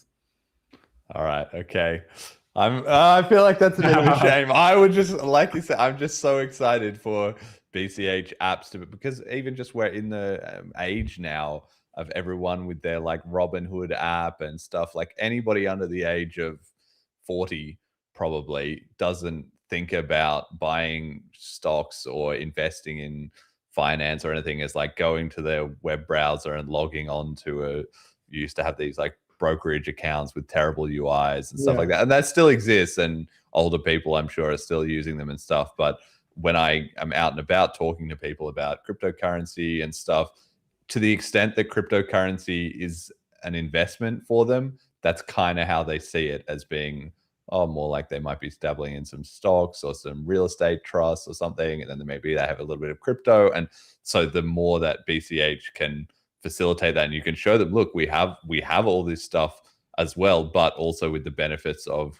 cryptocurrency directly integrated into it, I think for at least for a certain segment of the population, that's going to be a really powerful pitch. So I'm looking forward to seeing that. But of course, one step at a time. Gotta get everything working smoothly. It is smoothly. just the fact that there's many ideas to go around. So also, I think other people or teams were thinking about. So it will be interesting. Maybe one team launches a gold-backed asset, and another team launches a stock, a synthetic stock, and another team wants a euro integration or something. So I think there's definitely a room for innovation. But to couple it back to what I was saying earlier, to leave testnet and to go to mainnet, I think it's not actually real and useful to people. But the usefulness really depends on how much is in circulation and how deep the liquidity is. So of course you don't want to cash out $100,000 in a BCH trade to fiat or to some stable coin, and then notice that the liquidity in Cauldron would give you huge slippage or something. So what we want to focus on is really being able to offer solutions to this, that you don't need to have to think, oh, do I get USDC on Ethereum or something, or do I use Tether on Ethereum? No, that you can use a BCH native asset, but we need the liquidity, because otherwise people will still go to another chain or something. They would rather do, I think, the bridging and to have proper liquidity if we don't have the deep market. So I think our main focus, as for BCH DeFi as a whole, should really be to ramp up our liquidity and TVL, because if you go to DeFi Llama and you compare to other chains, we have a lot to catch up on that front. Any final comments on Paryon USD before we hit another couple things quickly? I want users. So maybe I said it in that sentence, but I would like people to give it a spin. At least just connect their wallet, have a few clicks around, see what they like, what they don't like. We're very receptive to feedback. We try to fix things or improve things if anything is unclear. Of course, the system has a bit of complexity to it. So you might need to take a few minutes to click around and to understand the different actions you can actually do in the dApp. For example, one thing that's already being requested quite a bit is people want to sometimes just buy PUSD. So we will add a Cauldron button somewhere or some kind of integration. So that's definitely something we will do and we know is outstanding. And then if I can refer people to anything, it's either come to Bliss or if you don't have a ticket, watch the live stream. I'm sure there will be interesting talks there. So those are the two main things that are on my mind for listeners. I would refer them to give it for a spin. Yeah, good segue, because I wanted to just touch on Bliss a little bit. Obviously, I'm looking forward to seeing everyone there. And like I said, forgive me if I get your name wrong or I don't recognize you or something, but it's going to be an action-packed 3 and a bit days. One of the innovations that we are launching this year and we announced this week was the BCH Guru Markets. So we actually have a live prediction market as to what the attendees of Bliss will say about the 1 minute blocks fabless upgrade chip from Bitcoin Cash Audits. I'm very excited about this. So the way it's going to work is that we have this prediction sheet on the left. We'll have paper copies of that. Everyone will get a copy of that. We'll have a box that people can put their votes in, whether they want to say they're yes in support of 1 minute blocks, no, or unsure, I don't know.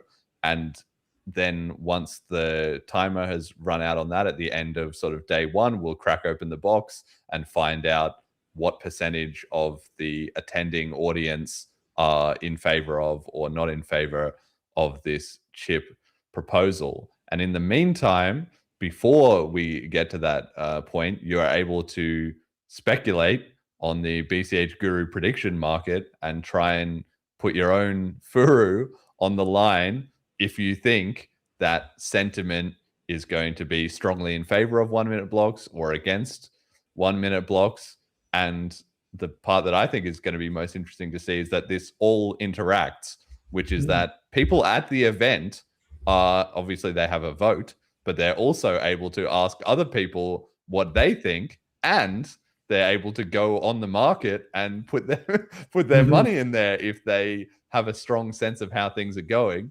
And the reverse for people who are remote, they can monitor the markets quite closely, and then they can also try and message people who are at Bliss and watch the live stream to see what direction they think things might be heading in. So I believe this is a world first. I don't know that anybody has done anything like this, a crypto conference with a prediction market running, let alone one, in anticipation of a decentralized network upgrade. I'm very sure that's a world first. So we put this up yesterday, I think, or maybe the day before. I'm losing track, but currently the very first trading had a very interesting yes was at 1.15 odds. So, and no is at 3 to 1 odds. So there's a huge spread, which is presumably an opportunity for some arbitrage if somebody wants to start getting involved in that. I can't do it to maintain impartiality, but I was like, oh, this is a bit of a market opportunity. And secondly, it's also actually quite surprising to me that yes is so heavily favored. It started at about 1.4 odds and has dropped to 1.15 odds. What do you make of this, Mathieu? What do you think? What are the odds that the Bliss crowd are backing 1 minute blocks? Yeah, I'll need to talk to some people at the Bliss conference first, but yeah, I think I can do a trade here to adjust at least the spread, but also maybe some of these odds. Yeah, my personal opinion, I think we talked about it back in December, is I think it would, from a technical point of view, I think it would be a good idea. But is the community in support? Are you in support? Yeah, so that's an interesting proposition. Yeah, so you kind of get your own opinion is your poll response. If you're there at Bliss, if you're not, tough luck. Come along next time. Yeah, so I give the market some more info by saying my personal opinion, but then what do I think the market will settle on? That's right. That's right. So the market kind of aggregates the chance of the community's opinion, which I think is really quite interesting. So I'm fascinated to see how this plays out, and whether this then potentially could be the way that all chips happen. That we could, I mean, of course, this is not determinative. Like, it doesn't make a difference one way or another. Yeah. There's no part of the chip process that involves prediction markets. But the reality is that if we have this market, people will be watching it and thinking, maybe this is more supported than I thought, or maybe there's more confusion about it or less support. So can I ask one question about it? So if you click a box, the yes, no, or unsure for the participants who attend, like, do they already get some results, or is it just like vote register? No. So this is going to be, we're going to print this out on pieces of paper. Everybody gets a piece of paper in your like welcome bag, and you can just tick. It's anonymous too. Like, we're not. I mean, you can, if you want to audit it, you can write some graffiti or something on the side and then check that that's in the final results when we open the box and we haven't tampered with the box, right? But you just tick one of these 3 boxes and put it in a box, like a poll box, a ballot box, and then at the end of the day, we'll see what the so that's important, right? At the end of the conference day, then. Yeah, well, we're not going to open the box. See, nobody's going to be opening the box. Nobody knows until the market is closed. Yeah, that's right. That exactly. Sense. Yeah. And this is, so my idea, I mean, we'll see, but my idea is this is for day 1. So we're going to do a day 1 sentiment poll. And then I would also like to do a day 3 poll as well. So we can see if over the course of Bliss, everybody's discussing, maybe opinions have changed one way or another, but we can't open the day 3 market until we've closed the day 1 market, because we'll need to see what is the current level, and then we can do a second one. Is it going to be like higher or lower, maybe? So is the poll that happens at Bliss is just a poll, right? Whatever the prediction market here is, whether or not it's going to get locked in? No, the prediction market, well, I should have had a screenshot of that, right? But the prediction market is, will more than 50% of people say yes, Will the majority of poll respondents so say yes? What if I bribe Bliss attendees? Well, you can do that. This is our prediction. This is a live test of prediction markets in action. You're very welcome to do that. But if you do that, your risk, of course, is that news about that will spread around the event, and then the odds will adjust on the market. We might also have competing bribes then. Yeah, it's a free market, mate. I have a lot of Furu tokens I don't know what to do with, and this might be a fun little exercise in chaos. Yeah, well, that's exactly right. I'm fascinated to see how it turns out. It's going to be, live at Bliss, a world first experience. We're going to see what happens. I honestly have no idea, but I'm so one extra thing to interject is, so it's called the BCH Guru plus Bliss 2026 Layla prediction sheet. So the sheet itself doesn't have the prediction, right? No. They would have to go to the app. Yeah, okay, yes. I see. Yeah, of course. Yeah, we've got the QR codes there, so you can look at the actual markets. I guess maybe this should say poll sheet. Maybe I'll update that so that it's clearer. But I expect that people will be able to look at the market themselves and think about it. I mean, the market's already up, so people can look at it and get a sense of it. And we're also announcing this now so that people can think through it for a day or two.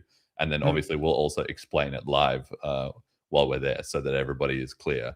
But I think I'm just so excited. There's so many different elements to this in terms of, I think it's very fun for the people who are at Bliss because you have a little extra power, in terms of your opinion. You can also, poll people on the ground to try and figure out what's going on. And of course, people can trade the market either remotely or live in person. So I'll do a private raffle if you can prove that you voted yes to this. I'll maybe do like an eat-out. I've still got that one BCH, the only one BCH eat-out token.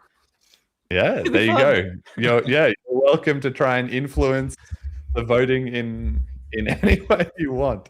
And like I said, am I committing crimes here?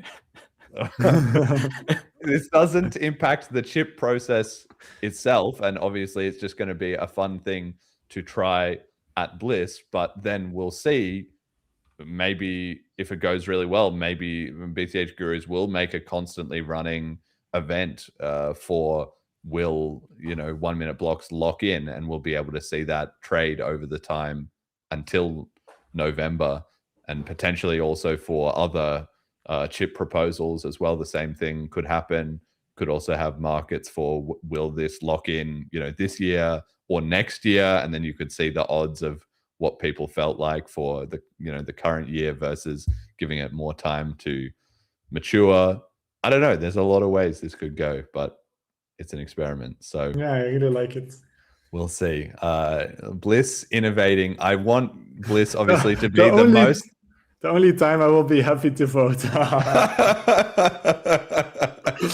It's a voluntary vote. It's a percentage. So I mean, you can bribe people not to submit a vote if you want. But yeah, it'll just be based on that. And I'm thrilled that we're able to continue to innovate. Like Bliss already has the Layla NFT tickets. We had them purchasable by an online market, and now we've upgraded to being able to buy them with a Wallet Connect directly on the website, which again is something we're iterating on year over year. That will get better and better. Now we have BCH Guru markets, prediction markets live at Bliss, and maybe we'll have more things as time goes on. Quick mention of the packing list for anybody that is coming to Bliss. We just made a quick little checklist that you can make sure, obviously bring your NFT ticket and have somewhere to stay, but also bring some BCH, wear some BCH merch. Don't forget your Jessica and Velma NFTs. We might have some small bonuses if you bring those along, and you can join the Layla's Only Bliss Telegram group at t.me/Layla Lounge. That is another innovation that we have added. So you can only talk. Everyone can read it, and in future we'll find a way to make it so that it's private. You can't even read it unless you're in there, but to write in there you have to verify your Layla NFT, so it is Layla's only in there. All right, that's enough about Bliss, although it is just part of a general trend that I wanted to quickly touch on. Callisti and gang have been doing the BTC conference and also Consensus in America, and it's been quite interesting to hear their feedback from that those conferences have largely been swallowed up into sort of TradFi and TradFi aligned cryptos such as Ripple, BTC, Base, Tron, and ETH. Whereas the more P2P cash, the whole point of crypto kind of crew, BCH, Monero, Dash, Litecoin, Nano, eCash, at least one of the two eCashes, etc., is sort of more in that P2P cash vibe, is not being heavily represented at conferences. And I even saw this other guy, Clouted. He said, quote, "So I just rocked up to the actual Consensus Conf and my first two reactions is, one, holy shit, everything is so institutional, real world assets, stablecoin focused. Everything is centralized offerings, like to an insane degree. Not a single actual decentralized thing I can see on at least initial walk around. Two, holy fucking shit, Charles Hoskinson is working on another L1, end quote. So that's kind of the sentiment in the industry at large. Obviously, like I said, Mathieu, you've been on the ball with getting on the stablecoin trend, which is now rolling in the broader industry. But I'm wondering if you had any reflections on the potentially struggling P2P cash vision in the broader industry. I think we even see this to some extent in the relative size of the decentralized stable coins, which are more crypto ethos in that they are crypto collateralized. So if you use these stable coins, then you actually grow the total value locked and the native assets that needs to be collateralized for this token to be issued. But yeah, if you use the centralized stable coins, you're really just using dollars in a bank, right? So you're strengthening the fiat system. So I think there's and as I said, the relative size of these, so Tether and USDC, are far bigger than even DAI, which is now called Sky, or Liquidity V2 stablecoin is called Bolt. So even the decentralized stablecoins, which I like a lot, and the spirit and the ethos, they still have a lot of catching up to do. And even though that the trustlessness and permissionlessness is way better than for the earlier today, I read yet another report of how many tethers were frozen or confiscated or somehow made inaccessible to the owners. And I'm sure they have their explanation, which they will non-transparently not disclose. But so those, I guess, are my high-level thoughts on the different stable coins and how they relate to decentralization. But are you feeling optimistic that the decentralized versions can win out over time? Is it sort of centralized is efficient and quick and maybe doing a better job as, the world adapts to this new potential of cryptocurrency, but decentralization is going to win? Or do you think we're in danger of the whole vision just getting swallowed up and being forgotten about through crushing economic force as time goes on? Yeah, we're definitely in danger of the original vision and P2P electronic cash is definitely in danger. So I think it's important to acknowledge that. Maybe there is a scenario where it stays the case that USDC and Tether are the biggest stable coins, even though they are centralized, and that one of them has to blow up or has to have some kind of scandal before the general market realizes the importance of the trustlessness and permissionlessness and all these values.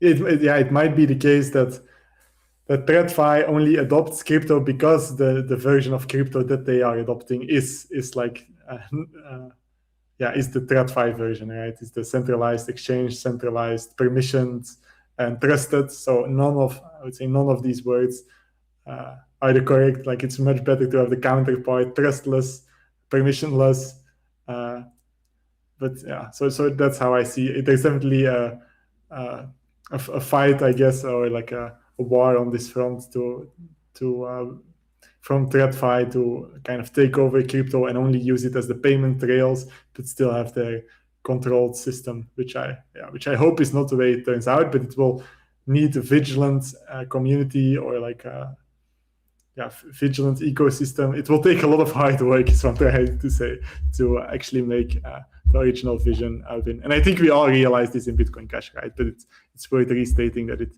just takes so much work and effort for the people actually more aligned with the original cypherpunk vision. Yeah, and this is something I wanted to touch on the show a little bit, because obviously we'll see at Bliss, and I'm sure this will be a major talking point, but in our eternal quest as to how to grow BCH faster, I'm really getting the sense that being on the ground at conferences is going to be critical. And that's not something that the BCH community, I would say, has historically ever done a great job at, really, among all the chaos of the initial split, and then people fragmenting all over the place, and then people just being simply like, going to conferences takes a lot of resources, takes a lot of time, a lot of resources, especially if you want to get several people there, even though you can do some promotion of BCH or whatever product or service you're working on. So it's not like, there's plenty of benefits to going, but it's just not been a priority for the community. And that's part of what has cut us out of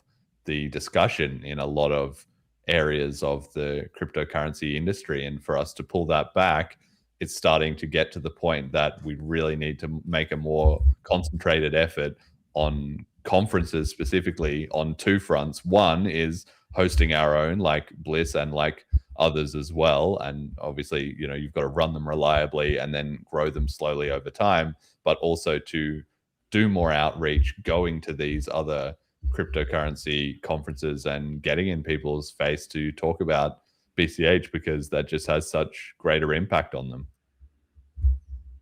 Yeah, so one thing that comes up for me is this question whether we should focus on, for example, this first quote has that the conference is so institutionalized, right? And I think there's definitely those conferences for the suit coiners, as the term is now coined. But so there's also, of course, more underground or probably niche conferences that's more aligned with this peer-to-peer cash alliance. So what would you say in terms of resources? Should we pick out like the smaller conferences, which presumably are closer to the ground, or like at what point would these institutional conferences make sense? Like, I'm interested in to hear. Yeah. Well, my take is, firstly, I would need to go to, I think, a couple of these to get more of a vibe. Like, I went to OpNext, which is basically on the smaller end of the spectrum. And I think the impact that we made there was massive between Jet and Callisti and Jerry and myself, like just having us circulating around there, talking to different people, etc. It seems to have made a significant dent in a number of influential people's thinking about BCH, because what we all need to understand is that BCH is quite small, and that for a lot of people, they genuinely have never met like a passionate BCH person in real life. They might have been into crypto for several years. They've even been going to conferences. They've been going to meetups. That blah blah blah. Whatever. Not only that, they might not even have heard one speak, right? Just our arguments or just our vibe. Yeah. Exactly. Nothing, and so then obviously there is definitely negative sentiment online. Oh, BCH is all bots and blah, blah, blah. Some of that is just like, suppression and so forth. But some of it is just genuine organic people that are like, I've heard about BCH and everybody kind of talks about it a bit, but I've never actually met anyone. Like, is this even a real thing, right? They're just genuinely confused. And so it's more important for us to get on the ground there. And then suddenly it only takes one, right? If you've never met a BCH person, then you think, is this some weird online scam? Then you meet one, you think, oh, wow, there are actually real people. Even if they think, oh, this guy's kind of clueless or doesn't get it or something. Even if they have a negative impression of you, just the fact that they've met a real person will already, speak for itself, right? And even more if you have a group, if you go to a conference with 3-4 people, A, that's more fun.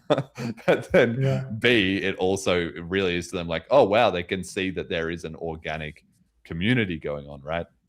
So I think we need to make a bigger effort on that. In terms of bigger or smaller conferences, my instinct is we need to do both, but with slightly different strategy, right? So the larger ones, you kind of want to try and track down the big money, basically. I think that would be the benefit of those is Yeah. you get there, you run around, and that's the kind of place you can meet people who just have high net worth, or they've got money, or they're looking for something to invest in or get involved in, and like maybe like Paryon USD, or you show them Yeah. something like that and they really think, oh wow, I can get involved in this seriously.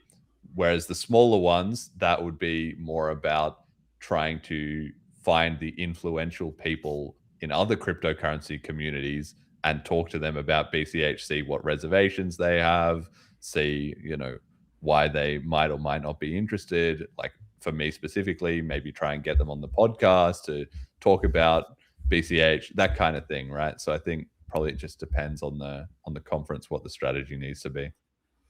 Yeah, and I think for the real niche conferences, like for Up Next, it would probably be hard, but for some of the ones Callisti listed, like XMR, Dash, LTC, and those lists, like presumably we could even have a speaker if we put in the effort, or like collaborate on building the conference to some extent. So yeah, I think if you want to build an alliance, there would be a room for these smaller. But at the Vegas conference or something, I'm less sure that someone could get on stage and preach the good word. Probably not, or like not at this time at least. Well, that's it. We have to build up to that. Yes. Like that's only going to happen if you go a couple of times. Yes. You check the vibe. You meet a couple people. You're cool and interested, a connection forms, and then maybe you do come up in a later year as somebody to have on a panel or what. Like you just build that credibility slowly. I mean, you went to the eCash conference and had a great time there, right? So it's clearly a beneficial thing to do. Kyle says in the chat, been on BTC since 2012 and all in on BCH from day one, but have no interest in a conference as I imagine it's just big companies and people trying to sell something. Where do the real builders hang out? ? So, I mean, that's kind of it. Yes, there are people at conferences who are from big companies, and yes, there are people just trying to sell stuff, but there's also plenty of real builders. That's the whole point. These events are hubs for people who are in the industry. Some of them might be at big companies, some of them might be at small companies, some of them are running their own thing, some are just finding out about cryptocurrency for the first time, they're doing research. Like it's just a whole mix of people. And the point is, if you're not there, you're not in that mix. If you are, you can find your way onto whichever people or connections or projects or whatever seem interesting to you, and or that seem welcoming to discuss with you. But if you're just not there, you're not there. It's that simple. So I really would say we do need to be proactively involved in it and not just trying to dismiss it as something that's for suit coiners or not important or something, because it is. It's just where the action is happening. I don't know, Jet, do you have any thoughts? Conferencing? You want to go to some more conferences?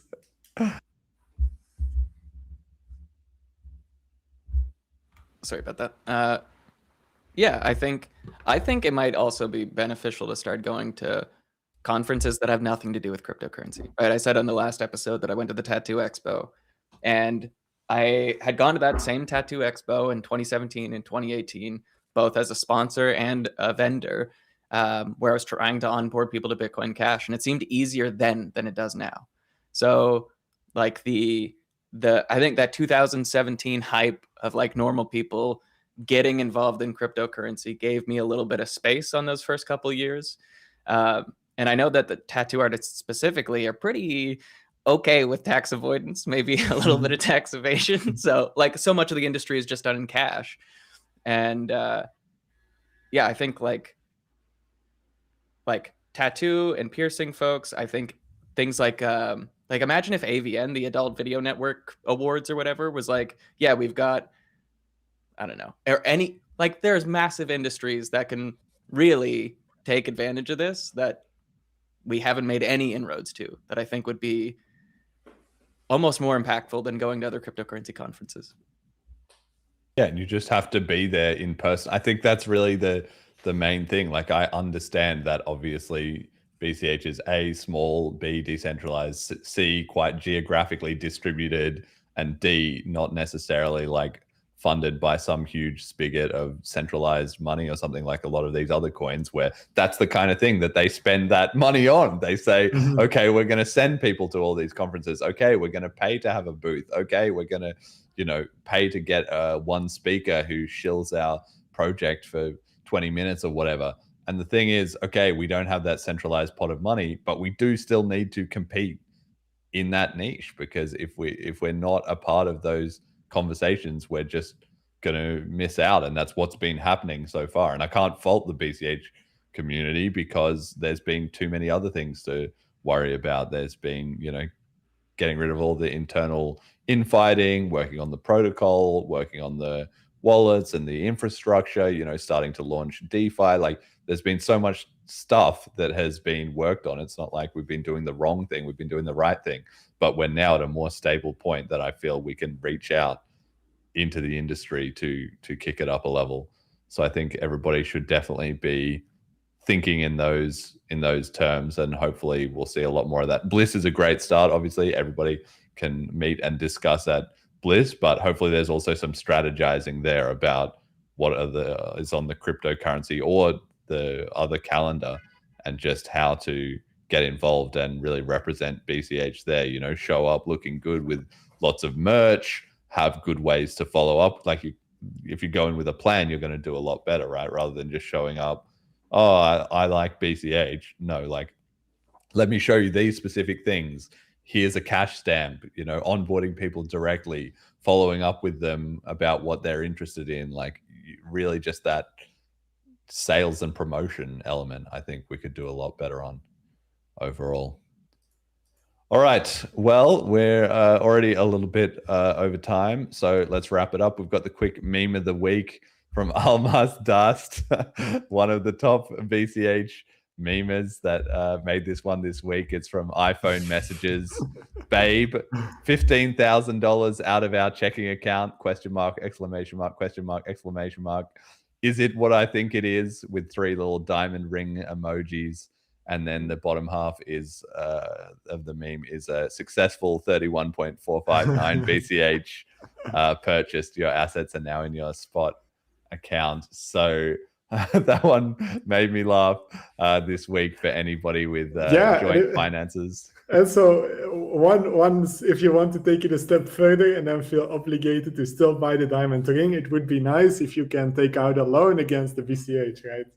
So I see some opportunities even with a meme if you are in that situation for some reason. That's it. Buy the BCH. Well, maybe you could stake it a little bit on Paryon, or you could take out a loan and then pick up a ring, and your girl doesn't even need to know that it's all financed in BCH. It did a small round trip, but in the end. That's right. Exactly. Oh, well, a good girl will be in support of taking care of your financial situation first. Okay, and message to the community. Mathieu, you know how it goes. Open slather. What does the BCH community need to hear? Oh, I haven't prepared one, but I'll go. I'll speak from the heart. So I think it would be great for people to use, like when new products and dApps ship, to give it a try, give feedback, say what you like and what you don't like, and then of course say if you find things useful to share them, and otherwise.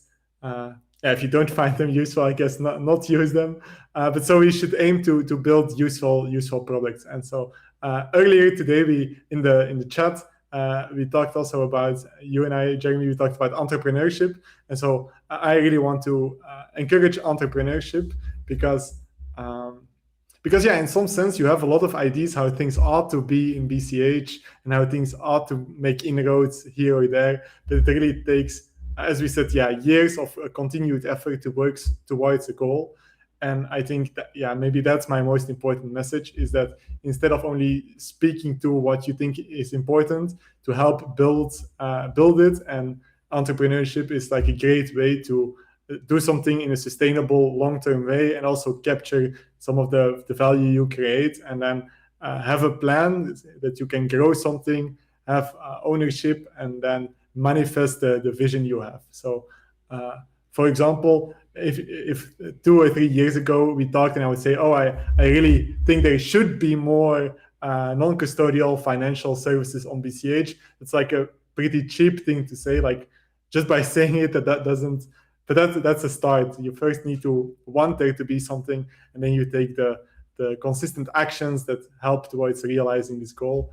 And yeah, I think entrepreneurship is a great way. Of course, it's hard paving the way, and I think in some sense General Protocols deserves a shout out and respect for paving the way with network upgrades, creating AnyHedge, creating like the first real non-custodial financial products on Bitcoin Cash, but with even, they'd say, on Bitcoin as a protocol and as an ID. And then, yeah, it's up to us to take that even further, like to make the contracts maybe more useful and more complex and more, or invent these new things like staking and borrowing, and so new financial opportunities. And the end goal, of course, is to make a useful product that really improves people's lives, but it's a long road to get there. So yeah, that would be my overall message. Shout out to General Protocols. Let's try to emulate their success, try to put the bar high for others, and realize the vision, so it's not only cheap talk, but it's actual real value created for real BCH users. Love it. Okay, shout out to our FundMe contributors. Our FundMe is still running. It's about 75% or 80% done. There's a BCH podcast one and a Selene one, which are both looking for funding. So if you're enjoying the show and what we're doing, you can throw some sats in there. If you've never used fundme.cash before, there's an opportunity to try out another BCH app as a bit of a bonus. So shout out to Majumalu, Eyes on the Ball, Molecular, the show we love, at Cash Stamps, use BCH for the win. So mix a bit, I like big int and I cannot lie. No op, celebrating the devs, emergent reasons, appreciate what you do, hope you all stay grounded in truth and reality, real money for the world, and Cash Dragon, essential work. Thanks. Anybody who donates at least half of BCH can get on that slide. Our donators and patrons, Ricky, Kyle, and HP, and our sponsors, General Protocols. Check out bchbull.com. Of course, you can find all the past episodes of the show, start guide, FAQ, and a lot more at Bitcoin Cash Podcast. Try out Selene Wallet at selene.cash, and I'll see everybody at Bliss in a few days. Final shout outs, Mathieu. So my shout out goes to General Protocols, for paving the way and showing that it's possible. So I think to a large extent, people first need to know that it is possible to build a successful product and a successful company on top of BCH, that you can create like novel services that didn't exist before crypto and Bitcoin Cash was a thing. You didn't have non-custodial financial services, so they really pioneered. And and so it's up to us to take their example, take their lessons, and try to go even a step beyond. And then who knows who will be the next person who tries to take it try to take it even a step further. So my attempt really with Paryon is to do my best, and then open source the tooling and infrastructure for the next person and share our lessons. So more of our lessons will be in the Bliss talk, and I hope people will take it and build their own stuff. Chet, final shout out. I'll piggyback on the General Protocol shout out. I also have a shout out to Opreturn and Josh Ellithorpe for getting BCHD ready for the next upgrade. Amazing. Yes. And so this is your reminder to everybody to upgrade your nodes in preparation for the upgrade. And my shout out goes to Steve Thurman, Callisti, Double O Tats, Carl, and everybody else, Ken, who was at the conferences representing BCH. Steve has a really good video, a 13-minute video that he did with some highlights of them walking around at the conferences, interviewing different people about BCH, showing them how to use cash stamps, a bit of the vibe, a bit of what's going on. And in that, you can really see the effort and the work those guys are putting in to represent BCH in the industry and building connections and credibility. And it inspired this segment we did about the conferences. I think that's it. It's like physical infrastructure needs to be a big area of concern for the next year of BCH. Protocols looking good, DeFi is starting to emerge, wallets are in a good spot, but funding and conferences to me are probably the two biggest things that I think we can do to level up our game at the moment. So that's what I'm going to be focusing on, and just, yeah, big shout out to those guys because they're putting in huge work to pave the way there. All right, I'll see you all at Bliss. Thank you all for listening. Till next time.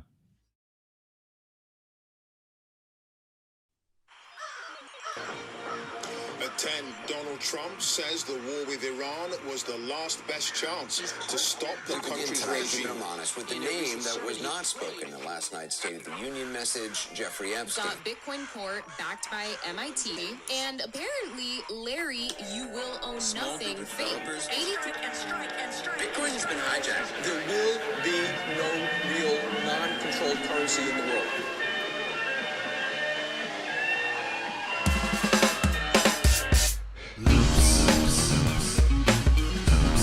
Bitcoin Cash on its path to global reserve currency.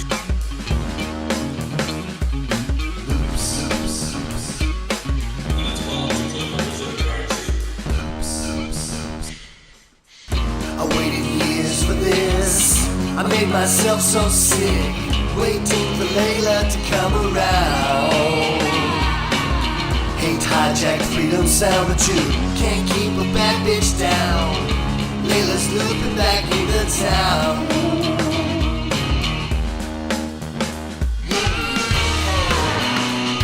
I'm seeing the freedom now. Her 12 words are seeds of power.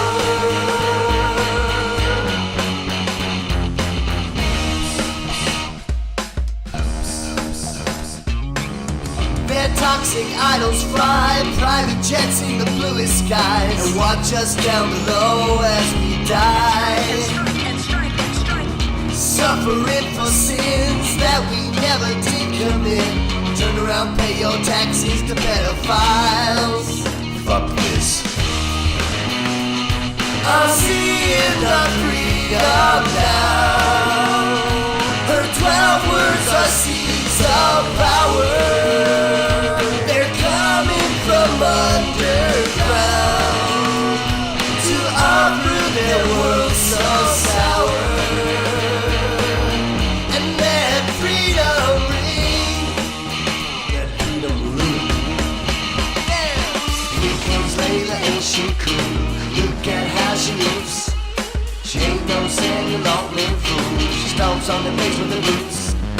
AI sloppy, climb the cars, rolls in bank accounts too. But Layla's got the final puzzle piece. She's taking back money. In a separate email from Epstein sent to early Bitcoin developer Amir Turkey on April 19, 2014, Epstein told Turkey that he just had Zion's likely referring to. In the name of Jesus, we command all satanic pregnancies to miscarry right now. We declare that anything that's been conceived in satanic law. Sick of all their noise.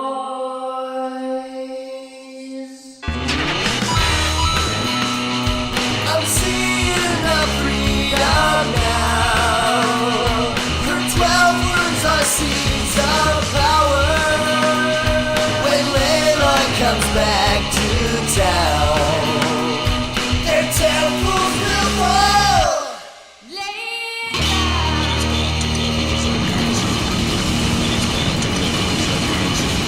On its path to global reserve currency. Jump in and start building on BCH today.